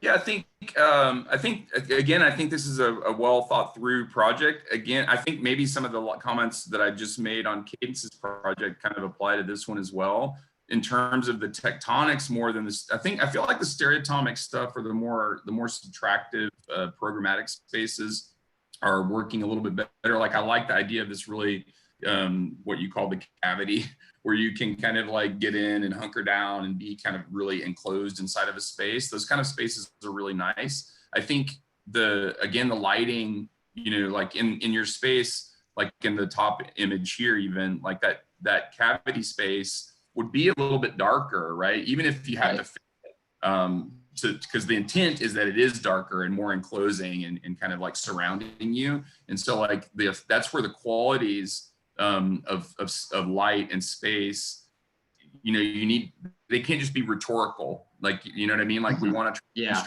are with the tools we have available. And I think I think you're working on that, but I think that's something I would apply to the project as I kind of like comb back through it and think about it. The other one is more of a technical like question relative to the framing. Why are there no, like in the vertical walls of the tube, for example, why are there no horizontal frames? Horizontal frames? Yeah. Are you referring to these sections? Yes, right. Exactly. Yeah. That was a technical issue that I encountered while I was constructing the object. Yeah, I think if you had those frames in there, the project would read in a stronger way, because then you anywhere, at least right now with this kind of project, it sort of basically alludes to kind of standard kind of like wood framing with sort of paint on top of it. And so like anywhere where you have an open flimsy edge, this is where again when we make models, because I could go over there, click the edge of the chipboard and it would wobble, right? And so like here you want it to be stiffened, and that's where that horizontal framing would actually help you. You know, but it would help you beyond the technical, because it would help you compositionally as well, because it would provide another layer of relation where you could have these planes, or the frames could kind of fly past the edge of the plane, for example. And so you get a slightly more dynamic interaction between those layers of enclosure. And so like there you see the relationship on both of my comments between sort of a technical question about like how do I do something in terms of rendering, or how do I do something in terms of framing, and how it all relates really to the overall idea, which I think again is a good one, right? And so like just think about that as you kind of like mull over what you've been working on over the next few days. Thank you. I think that there's a couple things that stood out to me about your project that I kind of wanted to talk about. I think your project could really, you could focus, you have a good concept. I like this idea, like this private courtyard. Yeah. And I think using proportion, and when I say proportion, I mean proportion of apertures relating to each other to really strengthen this idea of an enclosed appearance and like open interior courtyard idea. Yeah. Something that stood out to me was that if you go to your perspectives, okay, the bottom left one, the proportion and scale of the apertures on your tectonic versus your stereotomic, I understand the thought process and what you were trying to do, but they really, Right. They either don't read different enough, or they should be maybe more in line with each other, but there's something about them where they feel a little too disparate as a project. And so playing with this idea of how maybe proportionally these things relate to each other could help kind of unify them. And I just kind of, when you go back to your orthographic views, yeah, and you look at your openings on your site plan, you know, I feel like you could really think about how they relate to one another proportionally, or like construction lines to kind of pull the whole concept of your tectonic together. Appreciate that. Thank you. Yeah. Yeah, it's just those type, and you guys had 5 weeks and you guys did a really good job on this project, but it's moving forward, like those little things that kind of help you resolve a project. Like you have your big ideas, and then you take a step back and you're like, how can I clean this up?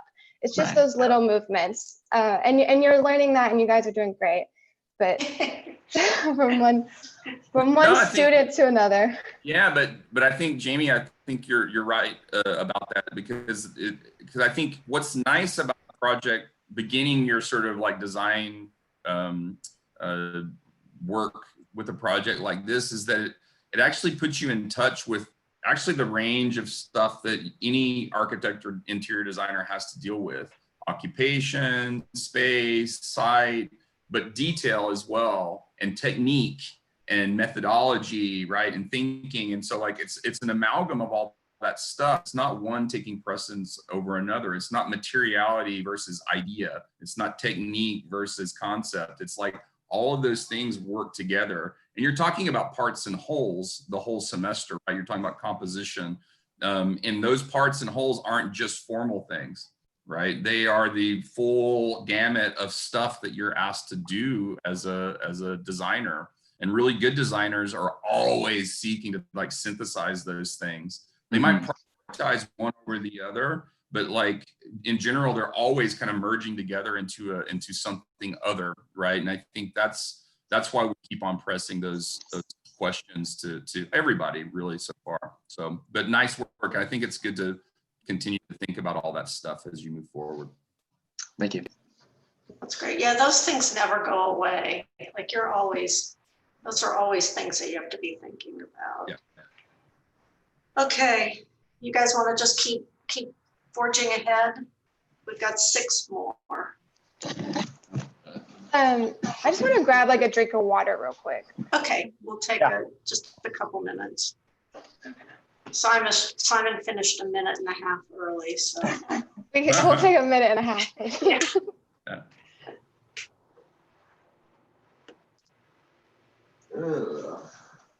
And these are all really helpful comments, I think. And hopefully we've got them in a good place for you and Jennifer. Oh yeah. To move forward. Yeah, for sure. Yeah, this is great. It was interesting because the beginning half, I would say a lot of the questions we would get in the conversation was, how do I do this? Just technically. Yeah. And then sort of as the semester went on, we were able to focus less on that and more on the designs, the compositions, the more architectural issues, We also Yeah. found a good tutorial on YouTube that Adam Miller has on doing an elevation oblique. Oh, yeah. Yeah. So that's where that came from. Yeah.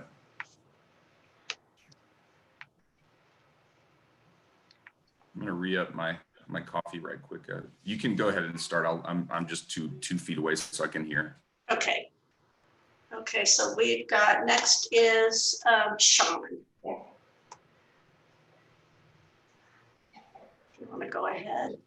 You guys make sure you have your files ready to share.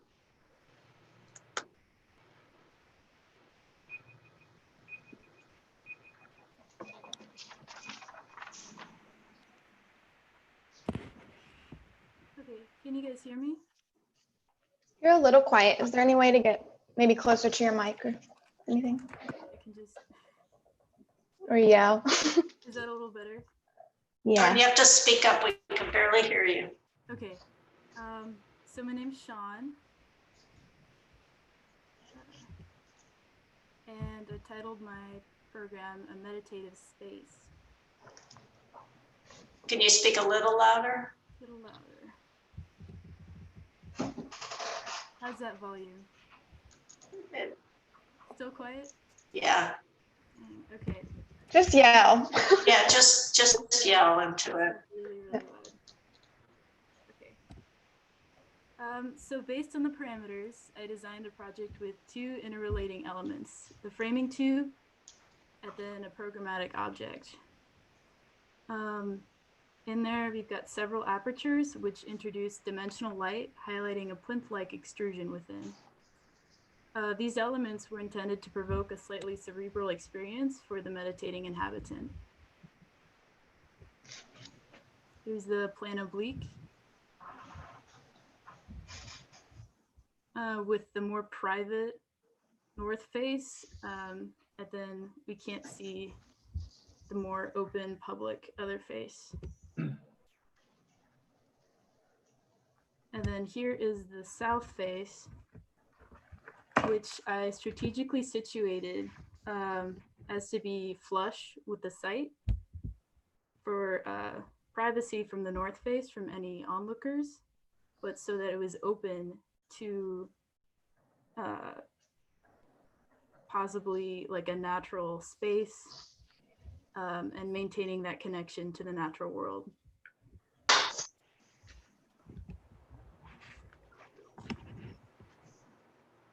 The graphic drawings.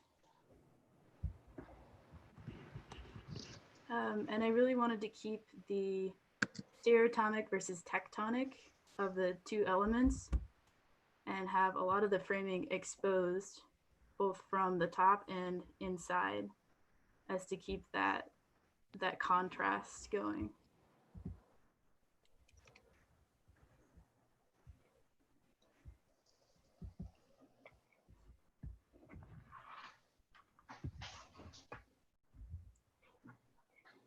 Thanks, Sean.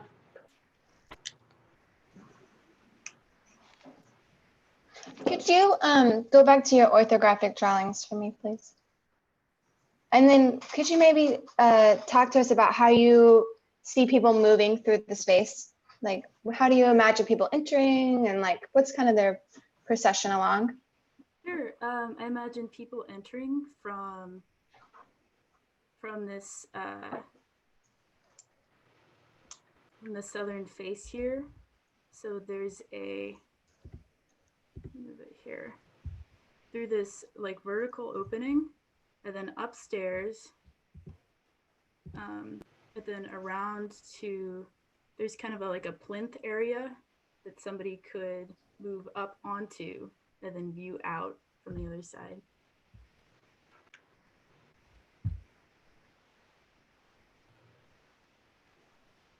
And if I walk through the entry, I'm up on this elevated platform. And if I go straight, I'm in your tectonic. And then otherwise I can depart and go into your tectonic, your stereotomic. So it's kind of like you can have a direct entry into the stereotomic, into your meditative space. Yes, exactly. Okay.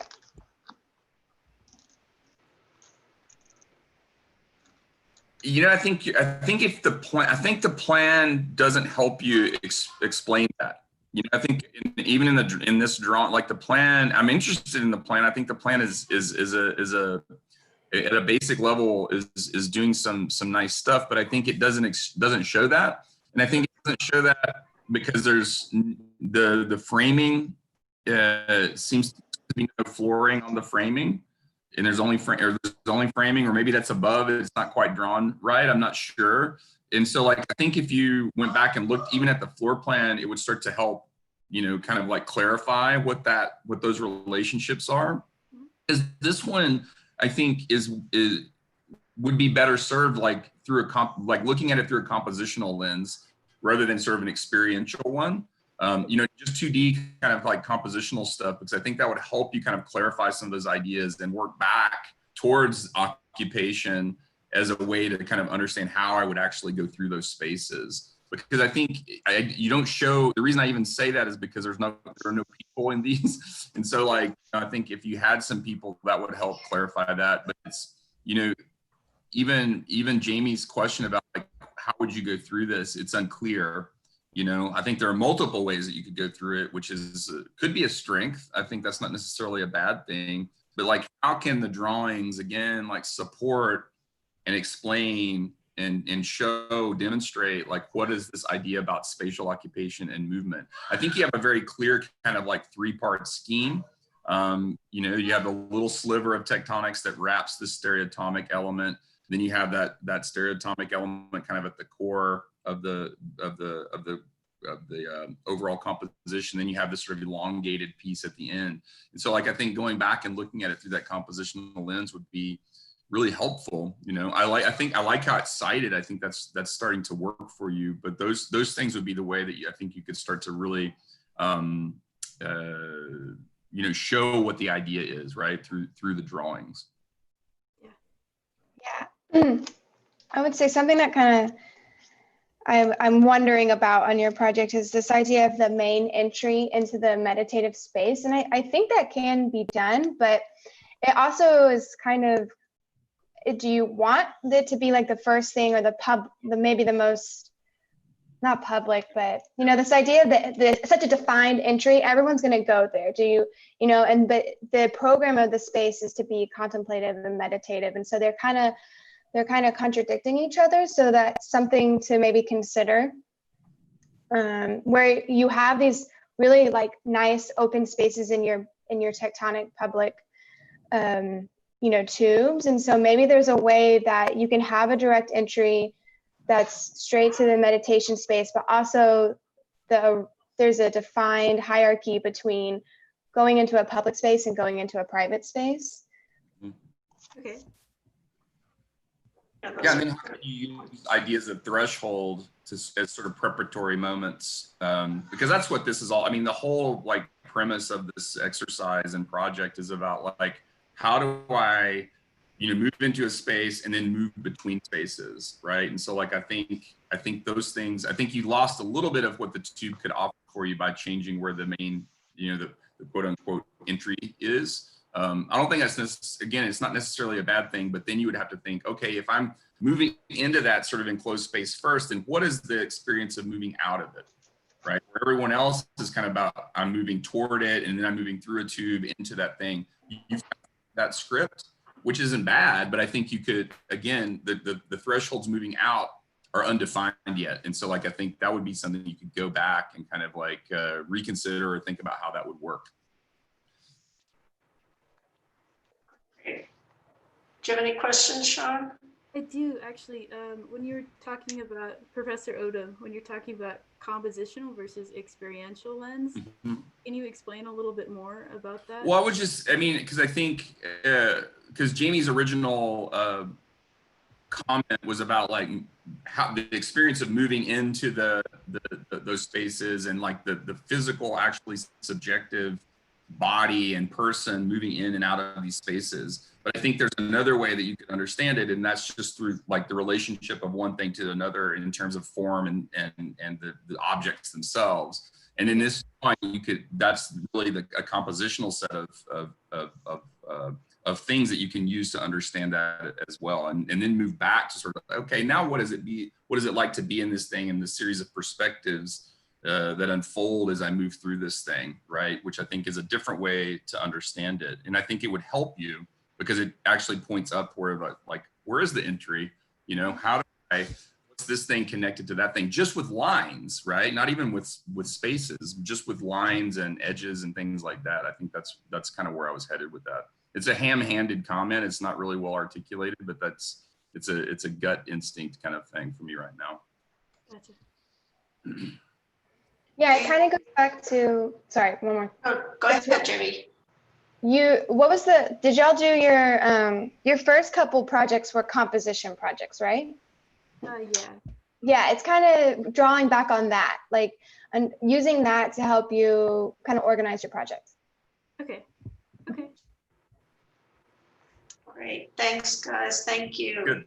Sean. Thanks, Sean. Sinclair, you're next.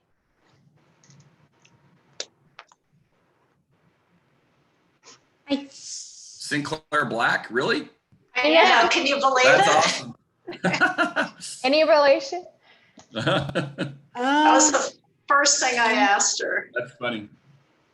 Cool. What if I was his daughter? Would he name his own daughter Sinclair as well? Probably Maybe. not. Yeah, You never know. Yeah. that's true. Y'all see that all right? Oh no, that's the wrong one. Sorry.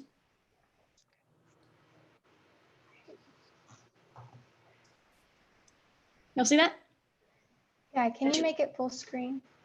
Is it not? It's now. Okay. It might have been lagging. Hi, my name is Sinclair Black, and this is my project for this first session.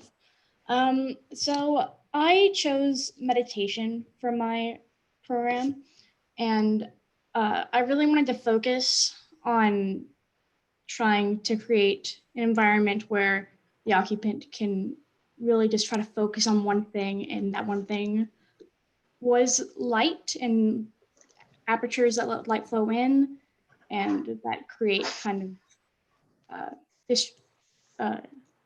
a view that's kind of free of other visual distractions. So it's kind of supposed to be that you can just sit and lie down and just stare up through the structure, have a clear, unobstructed view of the sky, and just be able to focus on one thing and find calm in that. So this is my elevation oblique.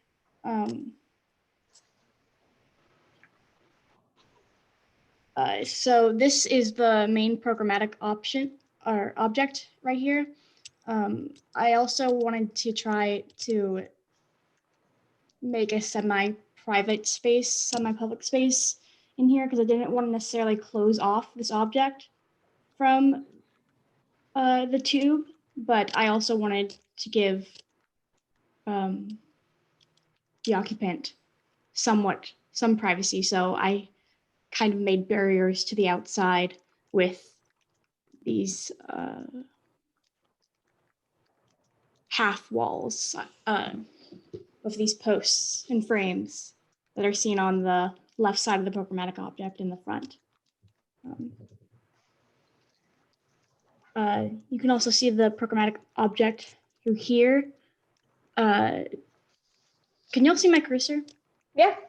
Okay, so these are areas that are intended for the occupant to be lying down and staring up through these apertures or skylights. So these are my orthographic views. This is my site plan. The way it's intended for people to enter is either through here, this area right here, which goes going through the tube and entering right there, but that's an option, but it's more so encouraging you to go through this way with this half wall. there's a better word for that. I don't know it though. Down here, I have my north section. And you can see the figures staring up. And then the section, there's also in the tube, there's the apertures also let in light that have a similar effect that from the programmatic object. Here are some of my perspectives. You can see this person walking into there from the entrance that's intended, and someone looking out. And this person is also just kind of focusing up through the skylight and that. And yeah, I think that's all I have for you. Thanks, Claire. So I think that to start off, you have some really strong ideas in your stereotomic part of your project that I think are really ideas you could expand upon within your project. Could you go back to keep going. Yeah, this one. This one or this one? Yeah, this one's fine. This one works. But this idea of these really deep, like skylights, to create a very, it's really successful at creating the mood of which the light, it kind of defines the area. But also you're using this sense of rhythm in these, what you were calling half walls, but it's a sense of like small apertures, and they really have a strong rhythm to it. So those two concepts right there, I think are strong. And if you integrated that into the tectonic piece and allowed them to kind of come together using those two systems, it could be a really interesting project. Yeah, that's a great note. I think the deep cuts in the stereotomic object to me are the most strong parts of the project, because what it does is it gives me a sense of being inside of something, like deeply inside of something, right? And it puts the sky out there. It's not about like flattening a view, right? This is an old thing, right? Like in modernism, like it was about like flattening views and creating planes of images, right? Here you put the sky beyond, which gives me a spatial kind of understanding of that thing, right? And I get that there really is a threshold condition there, even though it's only a perceptual one when I'm looking up at the skylight. I think you could build on that. And then the wrapping of this sort of planar element, and it's not a low wall or a half wall, it's really a screen, right? So I was trying to think of a word that's a much better word. Yeah, half wall really is a low wall, right? Like it's a wall that isn't full height. And so like this is really a screened condition. And what you've done is taken a solid thing and you've inserted a tectonic thing into it, which is the screen itself. And so like I think, and it's not to be like nitpicky about the language, but the language matters, right? And it gives us a sense about like what things are. And if we called it Ralph, we would have a different kind of understanding of what that is. But if we call it a screen, it's something else. If it's a low wall, it's something else. And so like just think about that language. But I feel like that moment is the strongest moment in the whole composition. The tectonic tubular object is less interesting in a lot of ways relative to that. And so like, I think if you went back and looked at lines of extension, if you think about the floor and the flooring relative to that overall spatial kind of like composition, I think limited the openings and the texture of planes only to the verticals and the overhead.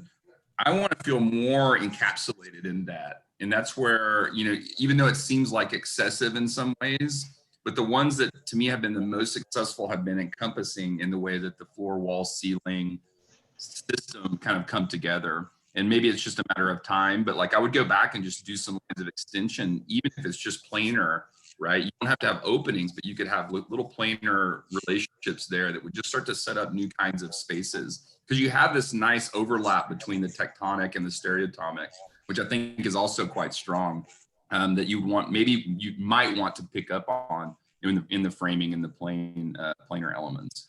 But generally pretty strong. There was one, this is not an elevation oblique, by the way, this is a plan oblique. But if you go to the orthographic drawings, I think this was supposed to be the elevation oblique. I Yeah. Yeah, there you go. Yeah, Sorry, but Hannah. again, language, right? It matters. Can you go to the that one? This is just a technical thing, but like there's one, the person sitting in the left-hand sort of section is like half as tall as the one sitting in the right, right? If you see that. And so like, and again, it's not to be nitpicky, but it creates a different reading of the project. And I kind of liked actually the reading of it with this immense kind of spatial cavern around that person, you know, so this is like the 20-foot tall tube rather than the sort of 12-foot tall tube. And so just think about scale and just those little bits, I think would really start to help your project. Speaking of, because this was VisCom and design together, correct? Yes. So yes. to touch on techniques of like things you're practicing and working on in VisCom, I would really keep pushing your line weights. Line weights are key to really help read a drawing. And so with like your north section and your east section, remember that the further something is, the lighter the line weight. And that could really help to start explaining the spatial quality and the depth and like where things sit, and make your drawings a little bit easier to read. So keep pushing on that next semester. They're off to a good start, but those are kind of things to start thinking about. And what I want you to take away is you want your drawings to convey something, right? So you can do whatever you need to do to your drawings to make sure your point of view comes across. Okay, thank you so That's much. That's a really important note. That note operates at multiple levels too, Sinclair. I think it's one is the technical one, but again, the other one, and I think what's sometimes hard about drawing from a model that's pretty high fidelity, where everything's sort of like frames and everything is separated. It's really high resolution of drawing. Is that when you take the cut and you look at it, you're like, that's it. You know, like it's done. Yeah. Like I don't have to do anything else to it. But I could actually come back. You know, even if I look at the floor plan, like I'm just really wanting to project a line, you know, from left to right across that, from the stereotomic object through the tectonic object, just a little line. Even if I didn't model those planes, you know, like that's where things like that additions, whether or not they're in the model or not, help, right? And it goes back to composition, you know. And I think don't take that the wrong way, but think about like, okay, how can I use these things, and when do I need to add something? Even if it's not within the model, right? If I have to tell a lie to get to the truth, I'm okay with that, right? I think it's totally fine. Okay, thank you. Thank And that's you, the way I talk, by the way, so get used to it. It's riddles wrapped in conundrums, wrapped in other things. So Perfect. We'll figure it out. Kayla, you are up next.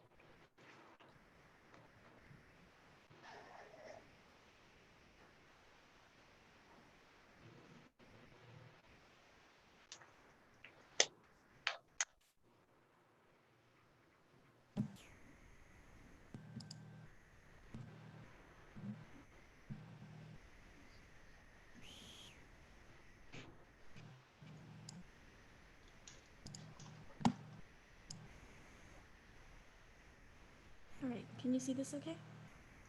Uh-huh. Okay. Hi, my name is Kayla Kalantong, and this is my final. A little louder, Kayla. Hello, my name is Kayla Kalantong, and this is my final project for Design 1.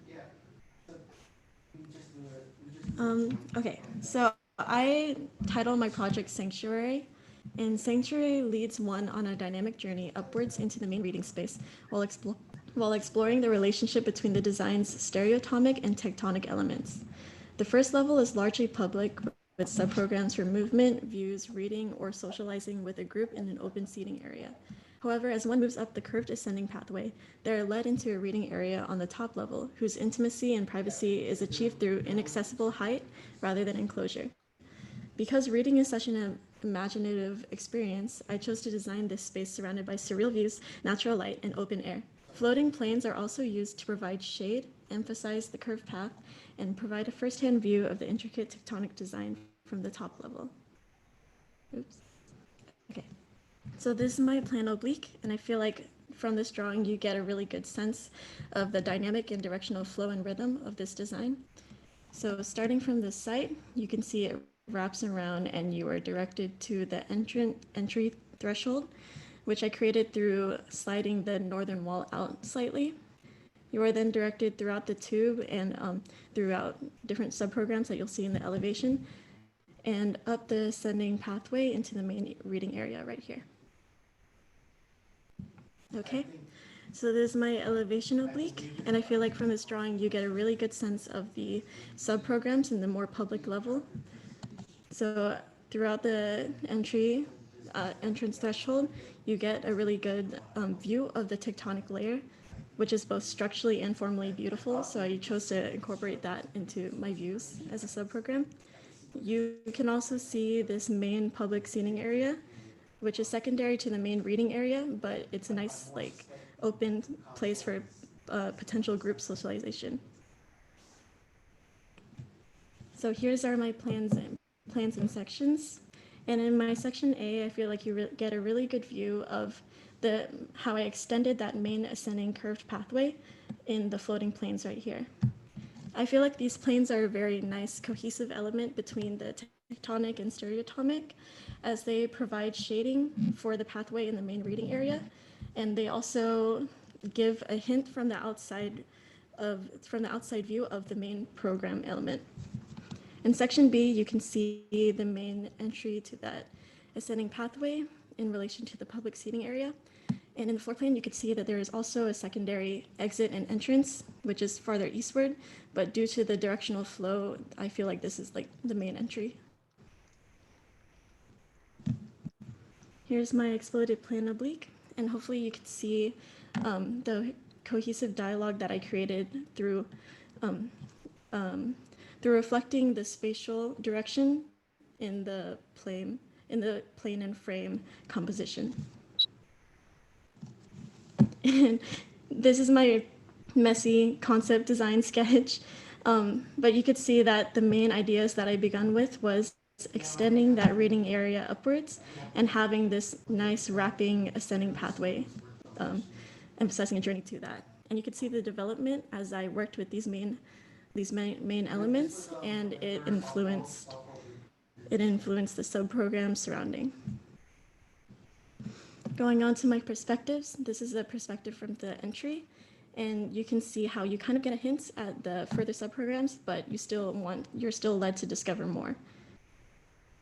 This is a perspective of the public seating area, and you can see it's very, very open, and you get views to the west and also to the north. This is a perspective from ascending upwards that staircase kind of, and you could see that you kind of get to experience a contrast from dark to light and inside to outside. And finally, this is a perspective of my main reading area, which was the focus of this project and was inspired by like the childlike appeals of being able to access a seemingly inaccessible space and getting really gorgeous like views, similar to like if you're looking at the top of treetops, or like if you climb a really tall tree and you see like the world below you. This was used to encourage one's own imagination and exploration into another world through reading. And that's my final project. Thanks, Kayla. Yeah, I mean, a very clear, conceptual idea that drove your project forward, and you can see, I think what I like most about your project is that you can see how you tried to work through this sort of abstract, sort of metaphorical kind of idea through the sort of like physicality and the materiality and the composition of these elements in space. And I think that really is a nice place to be. I think, if you start to dive into that a bit more, you could start asking yourselves questions about certain qualities of those spaces. not just the metaphor of treetop, but actually the quality of light and the quality of view that you get. And I think you're starting to say that, but that would allow you to go back and look at these sort of planes that are up there, kind of in that reading area, and start to think about, okay, I have these planes now, and I've shifted them around. Now I'm getting different kinds of light cutting around through and around, over those pieces. I can see the tops of them on sometimes I can see the bottoms of them as I move up into that space. Okay, that's a good beginning point. You know, what you could start to think about is like, now how can I start to get some of that more diaphanous, dappled kind of quality of light out of that, and what could I use, right? You could start to think about screens or finer kind of framing elements and things like this that you could start to sort of explore how to tease out those qualities of space that you're kind of starting to allude to through your language, right? And but I think, you know, that's a second order development or third order development, because I think what you've done in a really good way is clearly sort of identify and articulate where those things would be. Now that's kind of material research and sort of exploration through rendering and through light studies, and ultimately, you know, in a normal world through sort of physical models and things like this, would really help you kind of like get to that point. And I firmly believe that you could get there with a little bit more time, and also with different kinds of tools as well. But I really appreciate that, right? And so like for all of y'all, not just you, Kayla, but for everybody, that shows like when I have an idea, I have to like, you know, go at it like a dog with a bone, right? And like continue to sort of interrogate it and think about it, and not like shift the idea, but how do I make it better, right? And how do I think, you know, what are the tools that I have available to sort of explore that? And I think you've done a really nice job. And the other thing is like the sketching. I'm glad you showed that. I wish everybody would show what those that kind of hand, you know, work does, because it's not a drawing, right? It's thinking. It's not trying to like draw something perfectly. It's like working through in a really quick way what those ideas are, and then you pair that with something that's more, you know, rigorous and thought through and worked out. I think that's a really strong slide, just in terms of like, how can I use, what are the tools that I'm developing in this process? And I think that's really nice. So overall, I would say that it's a really well thought out project. I like the slipping of the plane past the tube. I think that's a strong move to create kind of an entry sequence or an exit sequence. I think the site, again, is a little bit undercooked. And I think you could, you know, there might be other ways to think about the site if you had more time. But I think generally a pretty strong and well thought out project. And I like seeing all of the framework around the planes, and that kind of level of detail just lends a sensibility to the whole thing. So nice job. Yeah, I'm probably just going to repeat more or less what Clay said. I think that your project is cohesive. And you said, when you read your thing, you said dynamic journey. And I think your tectonic really does convey like a dynamic movement. And I would say that, and like I said, I'm basically just repeating Clay, your floating planes idea is good, but right now it's a little bit applied and it's a little bit timid. And so that's like a really cool, strong concept where you push it, for lack of better terms, like go big or go home. And then maybe you went too big and then you walk it back a little bit. But like, it's that idea of trying it and really seeing how far you can take a strong concept like that. And then, you know, and one more thing is like, and you're already kind of doing it in your drawing, but like these relationships of like your wall extending out to create your entry, or like, you know, lifting up the tectonic, but that kind of idea of like pushing planes and pushing like boundaries is something that you also can like develop and keep working. And so overall, I thought it was a cohesive project. And I really like when y'all have these concept diagrams about how you got your stereoatomic final resolution. And I think they're really nice to see kind of the thought process. Thank you. Mm-hmm. Yeah, I totally agree. Great. Thank you, guys. Kelly is next. Thank you, Kayla. Thank you. Yeah, thanks, Kayla.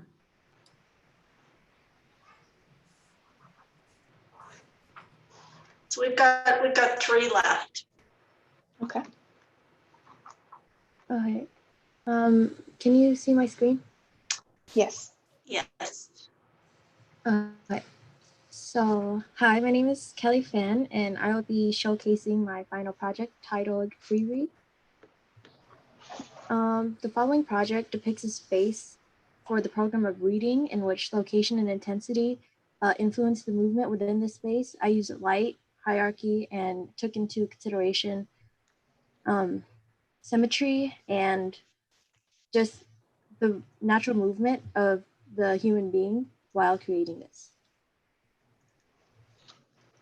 So as for my plan obliques, I intended for the person to enter through here, where there's kind of like a little caving into the site. There's a little threshold there that leads up to the reading site, leads up to the program, I mean. And I didn't insert my program into my frames as much, allowing for more free space and open space overall. But due to this like site and this structure, I considered once someone enters the space, their decision of whether they choose to read is really dependent on where they go.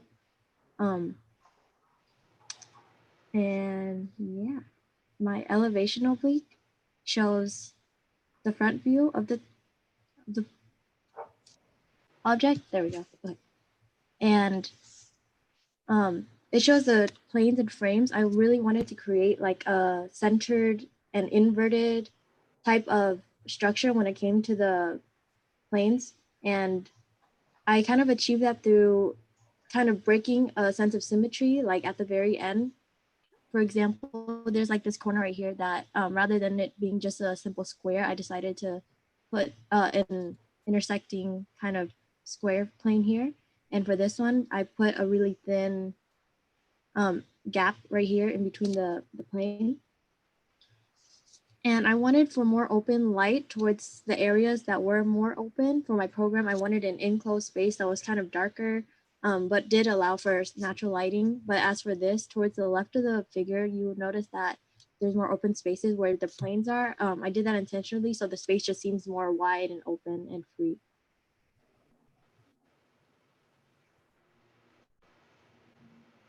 So as for my plans and my sections, I really wanted to integrate like a corner piece into my site. I thought it would just be beneficial due to the placement of everything and how the program itself takes up quite a bit of space outside the tubing due to its insertion. And honestly, it was like kind of difficult for me for determining like what works best for the space, because I felt that everything revolved around the program in the first place. So it seemed like the other places weren't as paid attention to. But I realized that through the threshold and through the use of light, the manipulation of light, I was able to kind of put like an equal attention towards it instead of like prioritizing specifically one thing, which was the program. And this program is meant for multiple various activities. Like within this space, for example, one can sit here and read while leaning back on the wall, on the column. One can lay on top of this structure right here and read, or this space is also an enclosed space where one could kind of stretch their legs out and like read while leaning back against a wall as well, a supportive structure. In order to access the laying space though, one must go up these stairs right here and go onto a platform above. And from that platform is a little area that leads to the laying area for reading. And that is my final project. Thanks, Kelly.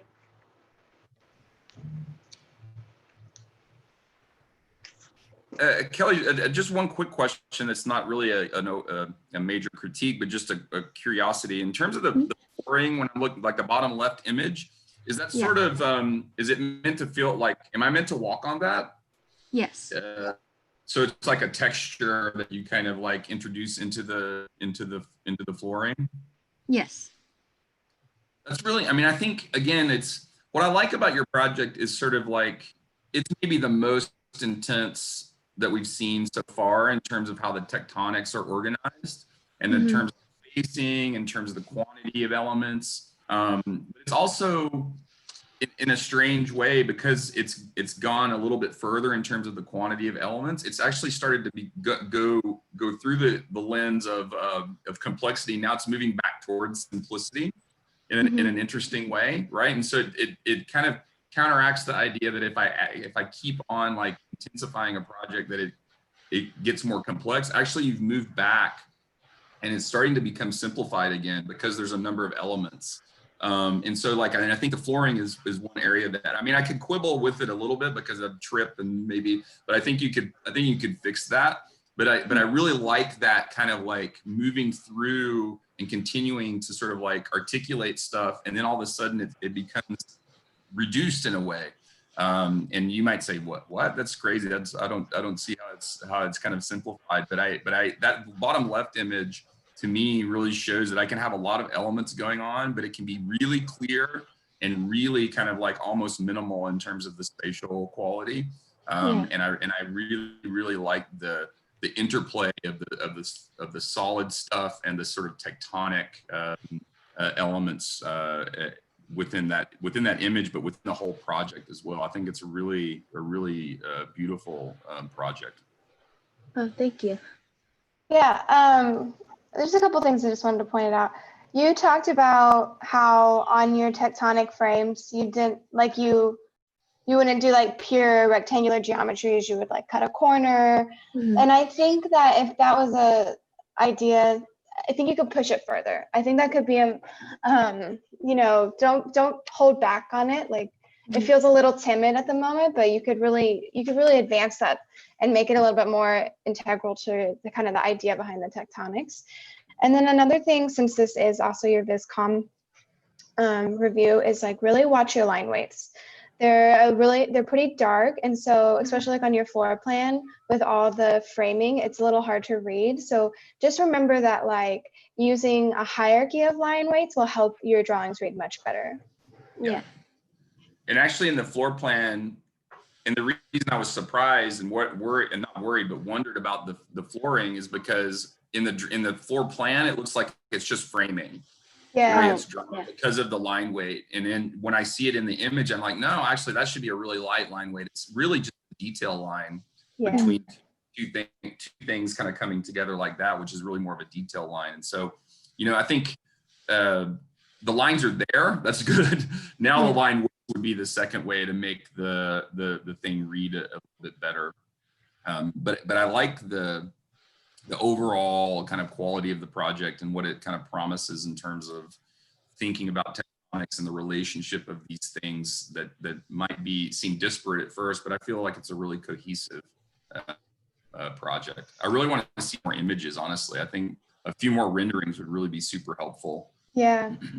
And are we done? No, go ahead, Jamie. Oh, you know, looking at your stair rendering where you can see that floor pattern, you know, it's moments like that just for process. Like you take that rendering and then you look at that drawing and then you think like, you know, how could I establish maybe, how could I make, if that floor is important, you know, would it be more successful if some of the walls were more solid, or like taking those opportunities through using a rendering program to like refine your project.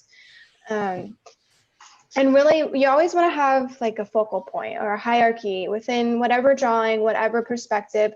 Like you want your eye to go somewhere first. Like, what do I see first? And then how do I move around in that drawing? And so using all your tools to do that, like your line weights, your perspectives, your renderings can really help you they're not just a way to display, but they're a way to progress your projects. Those are great comments. For everybody, not just Kelly. Yeah, I think that those are overarching comments that everybody can take advantage of.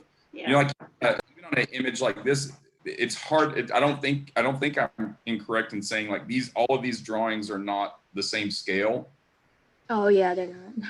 Right. And so like even little things like that, because it just starts to, those are little inroads, especially when you're talking about critique, right? Like those become little moments. It's like a misspelled word or something in a paper, just like gets people like, oh, now I'm going to start looking at this in a different way. And you know, everybody needs to try to avoid those simple things. And again, it's a 5-week project, but these are lessons that you can learn from this stuff. It's not a negative. It's actually important to be able to speak to, but you know, moving forward, you know, look for that kind of stuff.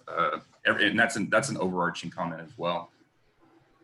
And believe me, I make tons of mistakes. You'll see them soon. Believe me. Yeah.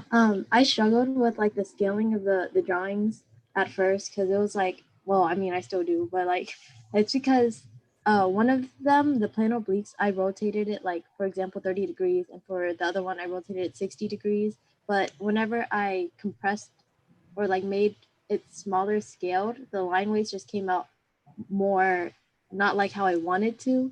So I was like having to sacrifice like what should I do, like just make it better or make the line weights read a little bit more like how I want to.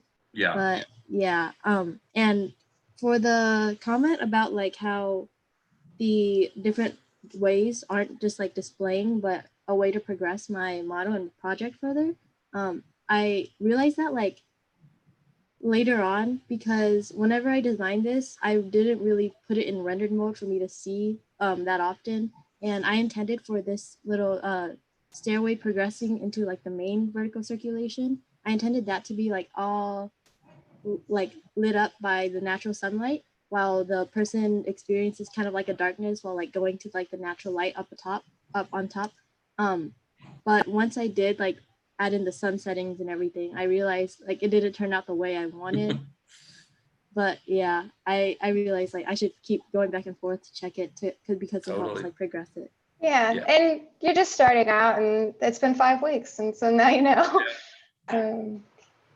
But that actually brings up another interesting point. And again, this is maybe a more general one, but you know, and I'm sure Professor Rosner uses this word a lot, dialogue, right? Dialogue. But like dialogue, we usually, you know, it's easy just to think like, I'm just talking about a dialogue of elements, right? But really it's a dialogue of process, right? Which means it's back and forth. There's a discursive quality between, and what you said just a second ago, Kelly, about lighting, like it's a dialogue. Like I see what the lighting's doing, then I come back and I either amplify something good that I like, that I see, or I try to mitigate that, right? And that's the sort of dialogic process, as well as a dialogue between all of the elements once they're kind of like instantiated in the project. And so like, that's why it's a complex thing that y'all are being taught to do. And that kind of stuff, I mean, also just to get on the soapbox for 1 second, like that's why like architecture and interior design training is so valuable. It teaches you to think synthetically. It teaches you to think in a way that moves back and forth between idea, process, and methodology and outcome. And that you just don't get that in every kind of academic training, you know, kind of situation. And so like that's what allows people that have been trained this way to do other stuff, right? To be really interesting scientists, or to be teachers, or to be lawyers, or anything that requires complex thinking. And so like, you know, that's more of a soapboxy kind of maybe closing comment, but I thought I'd throw it in there. Those are great comments. Thanks, Kelly. Thank you. Ethan, you're next, and then Emma will bring it home.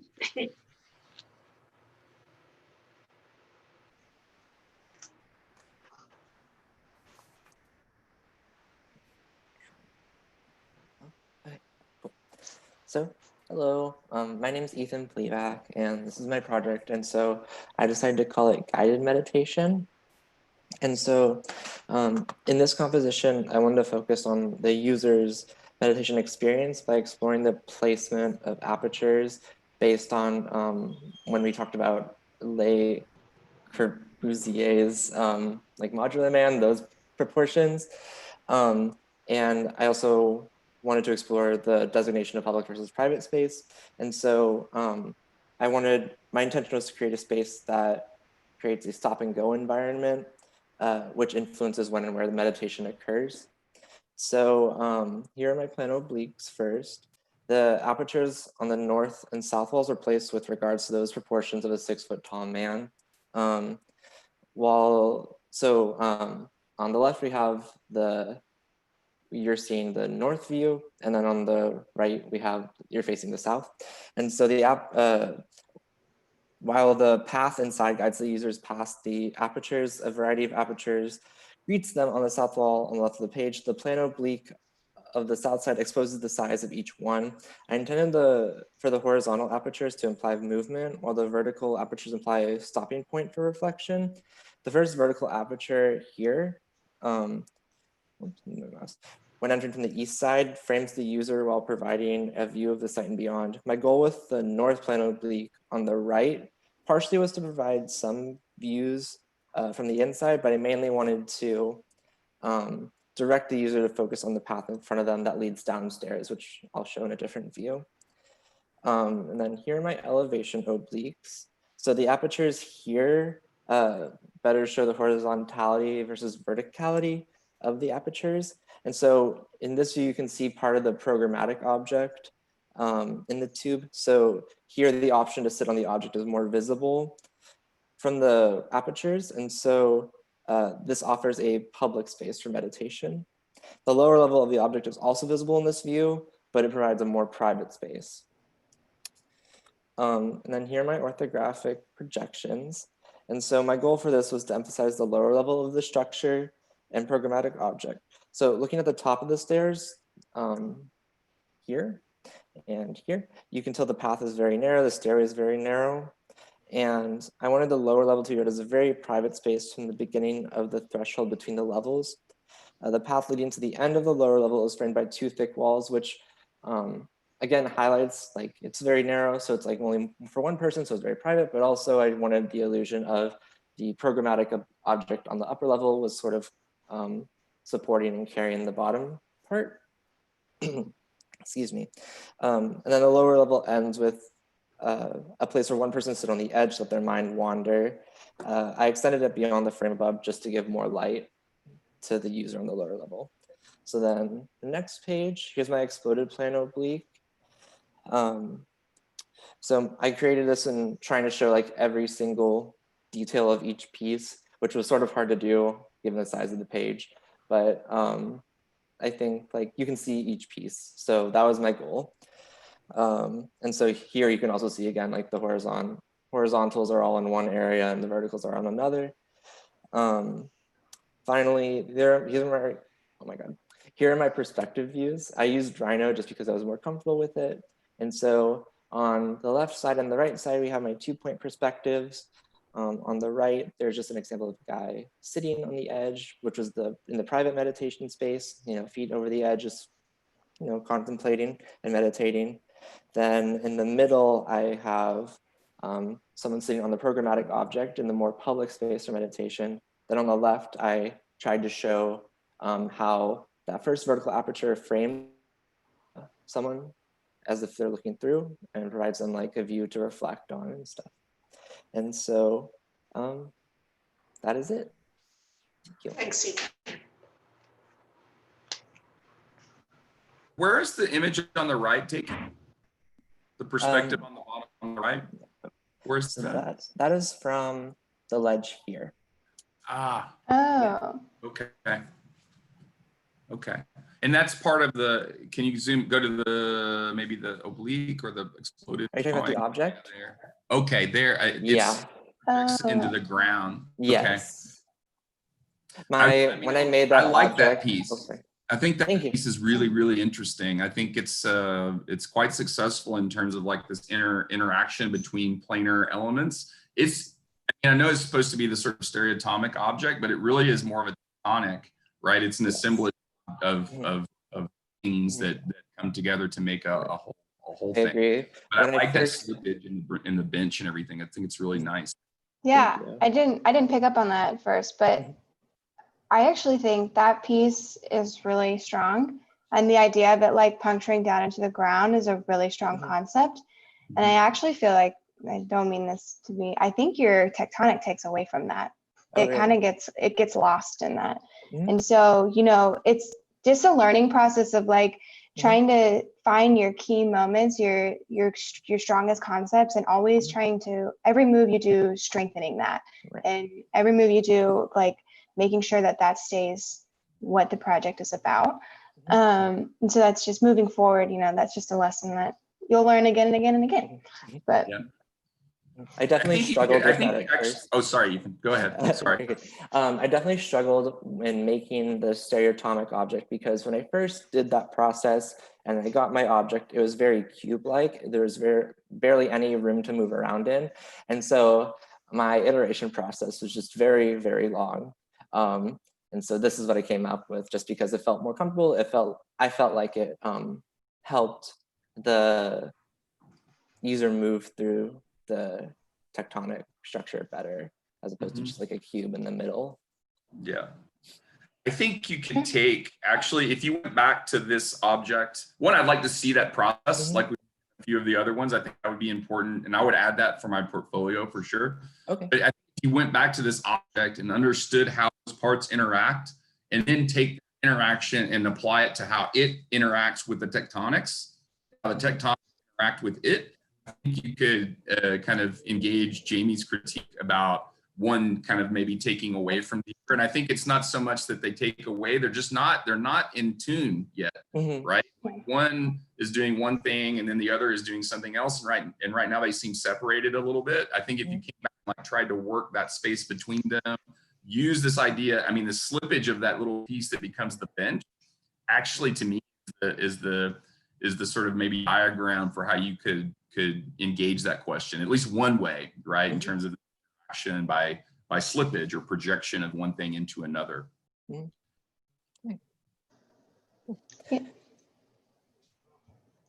Could you go back to your exploded axon for me? Oh, we're on it. Yeah. Sorry. You're good. Okay, it's getting to me. Yeah, you mentioned about how having trouble like fitting it on the page, and that's just something, you know, as you move forward, it's kind of a learning lesson. I'm just kind of talking about it, but like understanding how the output of your drawing, like the goal of your output, it can help you like when you go to arrange it. So, you know, you could pull it more to the side versus up, and then it would fit better compositionally in your page. And so just taking those steps and taking those moments to really work it out the best way to show it is it's always important to do. And sometimes it takes more than one try, but that kind of lesson of knowing the output of your drawing can help you draw. Okay. For lack of better words, sorry. No, you're good. Yeah, I think that's a good point, the drawing, and particularly working all digitally, the drawings, I mean, you don't have a physical model to kind of fall back on. So the drawings are everything. They're your physical model and your drawings. So they take on even more importance. Yeah, like if you know your piece of paper or your screen's going to be landscape orientation, like consider that when you go to make your drawing versus a portrait. So it's just like those kind of thoughts, those kind of moves will help you when you want to, it helps you convey your project, because then you can see it and you can show things the way you want them to be shown. Yep. If I had done like several exploded plano obliques, would that just be more confusing and like complicated? And should I try to focus on just like putting them all on one page, or would it be better? I think trying more things is good. I think then you can edit stuff out, you know, because I think this drawing is actually pretty interesting. I think it conveys only one part of the project, you know, I think it can convey everything. And so that's why we need multiple drawings to kind of like get to the heart of what a project is. That even something small like this is quite complex. So this is saying telling one story. Another drawing can tell another story, right? And the renderings tell a story, and all of that. Diagrams tell another story, and your paragraph tells yet another story. And like how all those relate, you get better at that as you go along. But you're always trying to figure that out. And so like I think it's an interesting interesting thing to think about, you know, like what do I need to show to make this project clear? What do I need to show in terms of to make the project understandable at the conceptual level? And like all those questions, and those are hard questions to answer. I think you're in good shape relative to that, and the critical aspect, you know, thinking about is it right or not, or did I do too much or not? That's okay. I always err on the side of too much, and then it's easier to pare back than add to. Right. All right. Thank you. Yeah. Thanks, Ethan. Thanks. And then we have one more, Emma, be our last one. No pressure. This better be good though. I'll make sure. I don't know how to do it on Mac. Maybe Should be under view. Oh, okay, here. There you go. Okay, hi, I'm Emma Day, and this is my project. So I called my project Oriented Meditation because I wanted to create a figure in space where a person entering could orient themselves according to their mood. Because for me personally, sometimes I need the company of others to conversate over something, whereas other times I need a sense of privacy and seclusion to really think on my own. So I translated this idea into my composition of my figure and the uses of public versus private space. So this first drawing you see here is a plan oblique of my figure and ground seen from the front. And this view, it really displays the vertical extrusion of my object and how its relation to the rest of my figure. And I also think that this drawing highlights my site and how the line of my site follows the edges of my figure and leads up to this threshold, which is the entrance into my figure. And this second drawing is a plan oblique as well, but it's from a view from the back. And this view focuses on the planes and how it stands out against the framework and the rest of the vertical extrusions on the interior of my object or on my figure. And I also made the planes kind of like this horizontal wraparound feel to it. So when you looked at it, it just felt like there was this wrapping around my figure. And I also wanted the planes and apertures to be horizontal so that there was this contrasting between the exterior to interior and this contrast of horizontal to vertical on the inside. And then this is an elevation oblique from east face. And I like this view because I thought it showed my object well from outside to inside, and it showcases the stairs, which has this vertical movement upward into this secluded space. And it also displays this aperture, which gives ample light to this semi-private space right here. And that if you wanted to conversate with someone, like you could see their face, or if you wanted to read a book, you could sit there and read a book. So you get options of how you want to use the space. And this is the site and floor plan, and these section cuts are shown here. And I think the section cuts effectively show my thresholds and how this is the initial threshold entering into the figure, and it shows this movement and guide to another threshold into my programmatic object. And over here it's the same, this internal threshold into this object.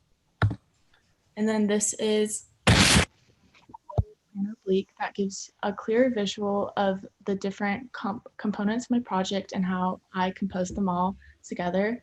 I think that it also shows the different levels of my figure that has by viewing this ground drawing. And I chose to include these front 2D drawings to show how I started the project, because this was my original object and it was very complex and the spaces were too small for a person to actually inhabit.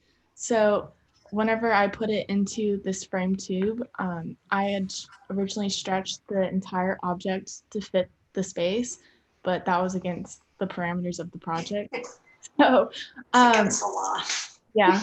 So then I decided to use the planes to kind of mirror the image of the object within the original object, so that whenever I did make the new one, and put it in, there would be this correlation and dialogue between the object and the planes and figure in general. And this is a rendered view capture in Rhino. And I think that it just clearly shows this vertical extrusion that kind of just grounds the place, and these apertures that kind of guide the light when you enter the space.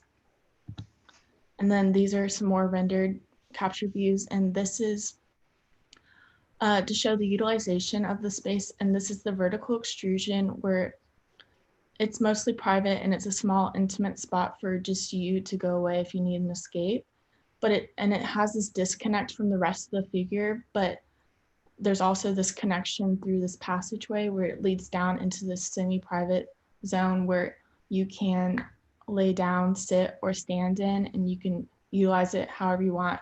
And I liked how it kind of had this community aspect to it. And then this is the threshold into the object too. Yeah. Thanks, Emma.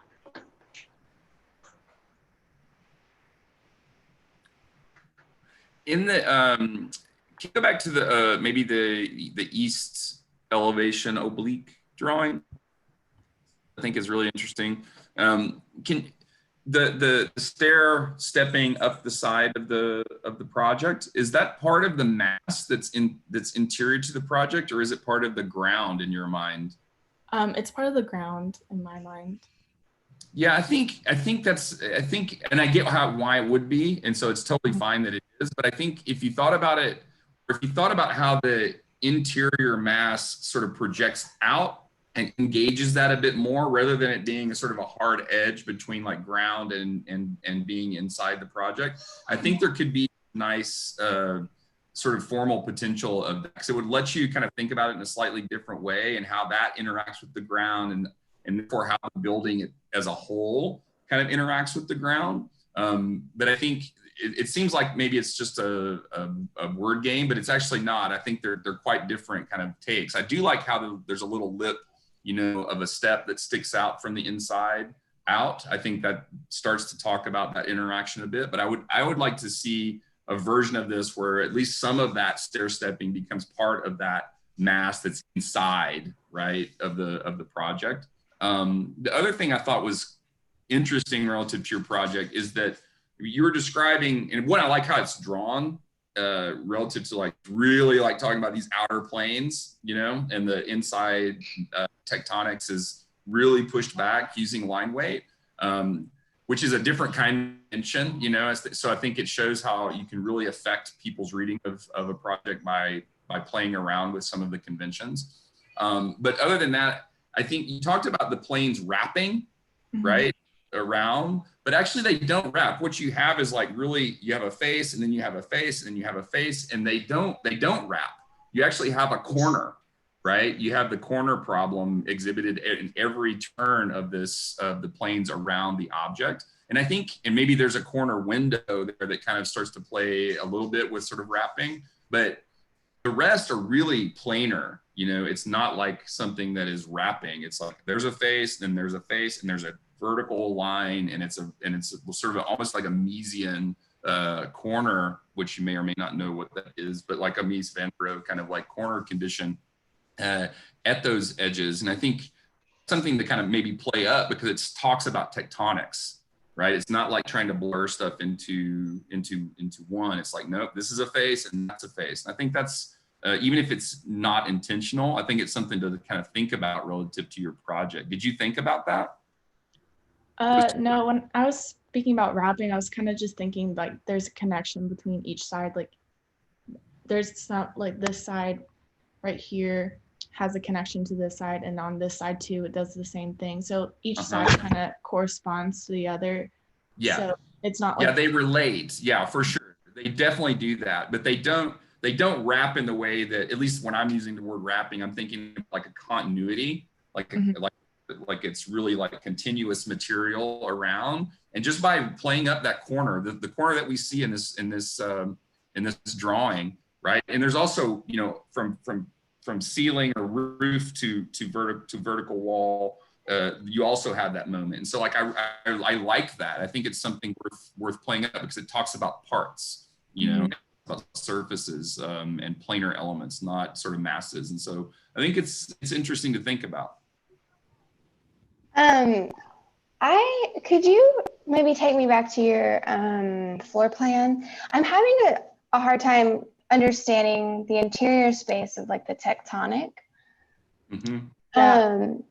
Yeah, like I kind of understand what it's like to be in the stereotomic, and you've done a really good job of like your obliques are really nice at, I really understand the object itself. Like I'm starting to understand that, especially from the exterior, but from the interior, I have a little bit harder time understanding what it's like to be in it. So maybe just walk me through, you choose which one you think does the best job and walk me through it. I can talk about the floor plan. So Sure. here you're walking up the site, and then this is the threshold. And the threshold and this connecting threshold have the same level. Like I put an extrusion there and it's all the same level. But right here, it's kind of like a step down because the level changes, which is why the lines get kind of confusing because there's already, like the stairs have already started and this is kind of the sitting area. So that might be the confusion there, if that's what you're talking about. Or yeah, partly. So I like to use floor plans, like mostly in my drawings. When I use a floor plan, I'm really trying to convey how you move through a space, like what it's like to go from a door to a room to the outside. That's what I try to use floor plans for most, especially in like presentations. And so this could be an opportunity, like this drawing in particular could be where you speak to movement through the space. And so working on like using that as a tool or a strategy, because right now when I look at your plan, I think what I'm reading is, maybe I can annotate. So can you see at least my mouse? Can you see that? Yes. Okay, so like this big white space, that's all floor plane? Like that's what I can walk on? I don't see your mouse. Oh, what if I did this? Let's see. Jamie, let me make sure. Oh, I can see it now.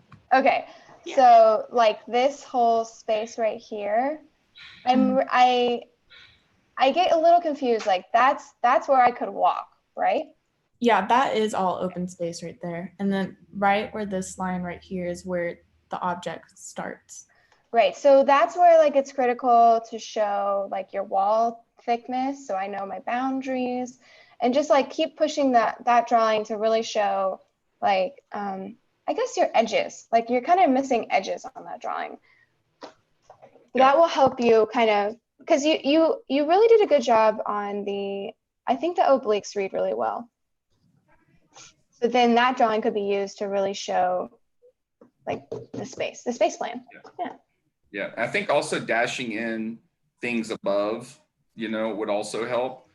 Things that are important above, not everything, but there is subdivision of space happening, even though it seems like a continuous kind of floor plan or floor plate, which it kind of is, but there's stuff happening above my head that sort of subdivides that, right? And so like, I think that would help. You can also just draw super light lines, you know, within that to kind of like organize that, even if it's all one plane, but I can still have edges, right? I mean, everything that you're going to build, regardless of if it's $4,000 a square foot or $15 a square foot, is going to have edges, you know? And so like, and joints between stuff. And so like starting to get into the habit of using those things to help you. And I think you're doing that in other ways. I just talked about it right at the outside, right, where the plane touches. You can start to use that in a bunch of different ways. I think the other thing that would help in the reading of the plan is just people, you know, showing where people are and where they might stop and pause and move and sit and all those kind of things would be really helpful, you know. And I think that's something I would add in for everybody, you know, add that stuff in if you haven't had a chance to do it yet. It helps. Yeah, one thing, just to add on, and I was going to say, like when I started to draw some construction lines, I was expecting there to be, like I expected this to have a relationship to the piece over here, over at the other end. And I expected that to kind of be aligned. Maybe it is, but those are subtle things. And they're sort of at the opposite ends, but they make a difference. And that's where, again, for everybody, those kinds of construction lines and alignments that Professor Oden is talking about can also be ways of breaking up a huge surface. Yeah. Yeah. And it could, you know, as you get more sophisticated, it can talk about like different levels of texture or materiality within a plane, you know, and it's a much more of an interior, typically an interior kind of question, but like it also, it's architectural too. And as you move from one texture to another, I don't have to be going up and down and moving in and out of anything. I could just be moving across the surface and have that surface tell me what's happening, right? Like it's rough, or it's smooth, or it's bright, or it's dark, or all those kind of things become ways that we can organize space. And I think, you know, what I like about the whole project from everybody is that y'all are starting to think about that. And you're using, you know, a reduced palette of elements, which is totally great, to sort of start to deal with complex and really interesting spatial ideas. And, you know, hopefully in the next semester, we'll be able to sort of expand upon this and get into other kind of issues. But I think this has been really nice. And I think this is a nice project to end on. Mm-hmm. It brings up, you know, some of those overarching kind of questions and themes and issues that you guys have been dealing with. Great, thank you. That's it. So Jamie, Clay, any other those were good closing comments, Clay, that you just made. Any others, or students? Students, I want you guys to stay on though for a minute after our reviewers leave. But yeah, Jamie. No, I was just gonna say, I think you guys did a lot of work in 5 weeks, and just I would say to everyone, keep working on your line weights, keep working on how your drawings read. But yeah, no, good job. You guys have any questions for our reviewers before we let them go? Thank you guys so much. You're welcome. Appreciate it. Yeah, Clay and Jamie, thank you both very much. Those were great comments, really helpful, and you hit on all the things we've been talking about. So that was great. And yeah, Clay, if you want to have a conversation. Yeah, and so we'll meet next week. I guess is it Tuesday? My God. I think it's Monday, actually. Oh, is it Monday? Is it Monday? I'm asking the students. Is it Monday? I think it's Monday. 13th. Oh my God. Okay. I would be late to the first day. They'd probably be happy if you wanted to push it to Tuesday. No, we'll start on Monday, but but we'll talk about it next week. But I'm looking forward to it. I think y'all are well situated to do some really great stuff in the second half. So looking forward to working with you. Great. Thank you, guys. Awesome. Thanks, Joyce. Yeah, of course. No. Thanks. That was a great job. Thanks. Well, we wanted to prepare them well for you, Clay. And Jamie, thanks so much too. It's a lot to take 3 hours on Zoom. So I appreciate it. And guys, yeah, it was great to see the work. You guys worked really hard this semester. And I think you can see sort of if you stayed on track, you had time to kind of go back and forth, drawings, design, new iterations. So it's really important as you move forward, try to stay on track, because it's whether we're making physical models, digital models, however you're doing the drawing, you can see even just the simplest drawing, you have to do multiple iterations.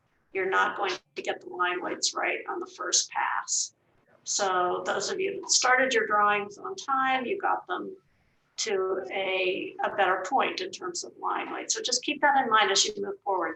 Stefan and I threw a lot at you this semester, a huge amount. And are you going, Jamie? Are you leaving us? Bye, thank you. We threw a lot at you, as Professor Odom said, it's all stuff that you will continue. It's all basics that never go away. So just because you might move on to a more complex program or other site consideration, all kinds of things, you still want to go back to those basics that you're getting this whole summer from this half and the second half when you're with Professor Odom. So you guys can,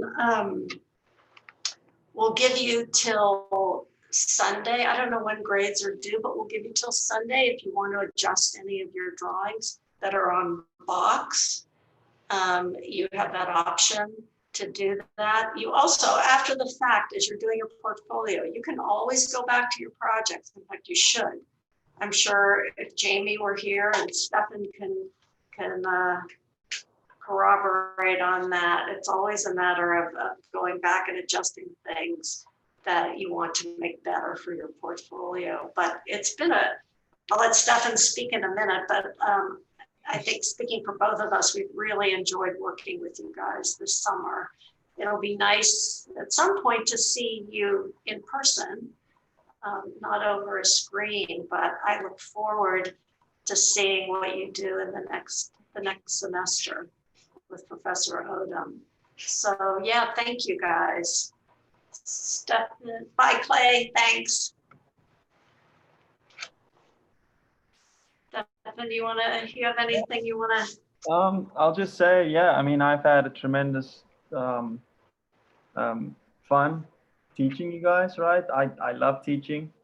Hopefully when I'm older, I'll teach as well, maybe. But in regards to where you guys go forward, I would like to share just like maybe my view of what I've experienced. And I think that in the field of architecture, there should be a sense of rigor, there should be a sense of precision, and there should be a sense of intention. And with that goes pride, right? Like we take pride in all those few things.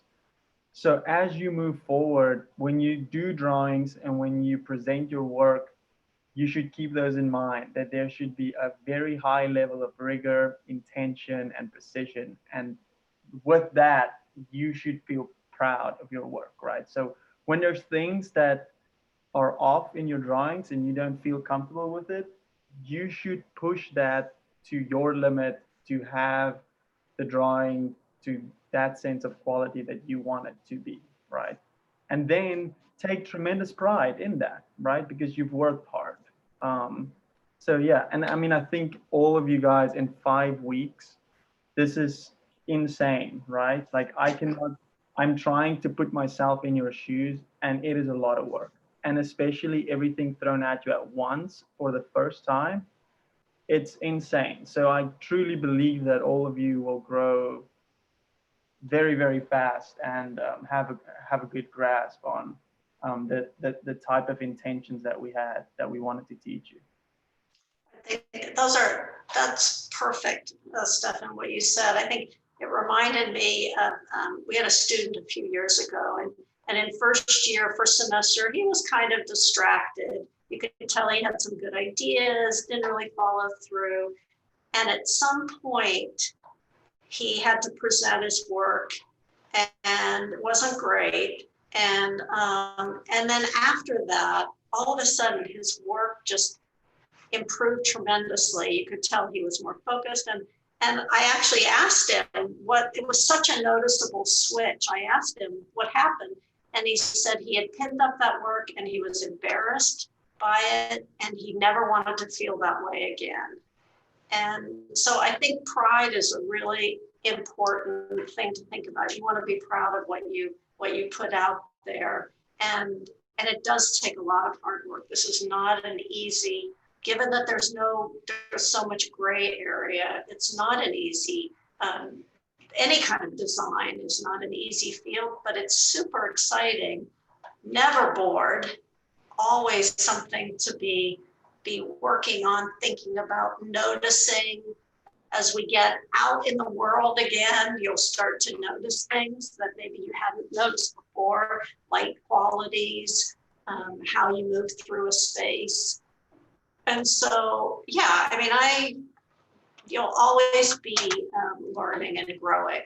Every semester that I teach, that's one thing I love about teaching. I learn stuff every single semester from you guys. And it's exciting. So yeah, thank you for a really great semester, guys. You were the guinea pigs for first semester online, and I have to say it's I'm really pleased with how far you guys came in the work. And I think from Professor Odom and Jamie's comments, it wasn't this kind of thing like, well, you know, if we'd been in studio, this would have been much better. You guys are right up to the level that you should be. So yeah, thank you. One thing I'm gonna say, we're gonna add one more folder on Box, and it will be for your final PDF submission. So just in case you make revisions, we know to look at that one. And if you could also upload 5 pages from your sketchbooks, okay? And you can just take a photograph, you can scan them or take as decent a photo as you can. And just pick 5 that you think are good representations or that you just want to show us, okay? And I think that's it. Do you guys have any questions or comments or anything? Yeah, Kelly. Well, first of all, are you aware that we're still live on YouTube? Yeah, I don't think I have. Actually, I'm gonna stop our recording. I was, but I'm not the, well,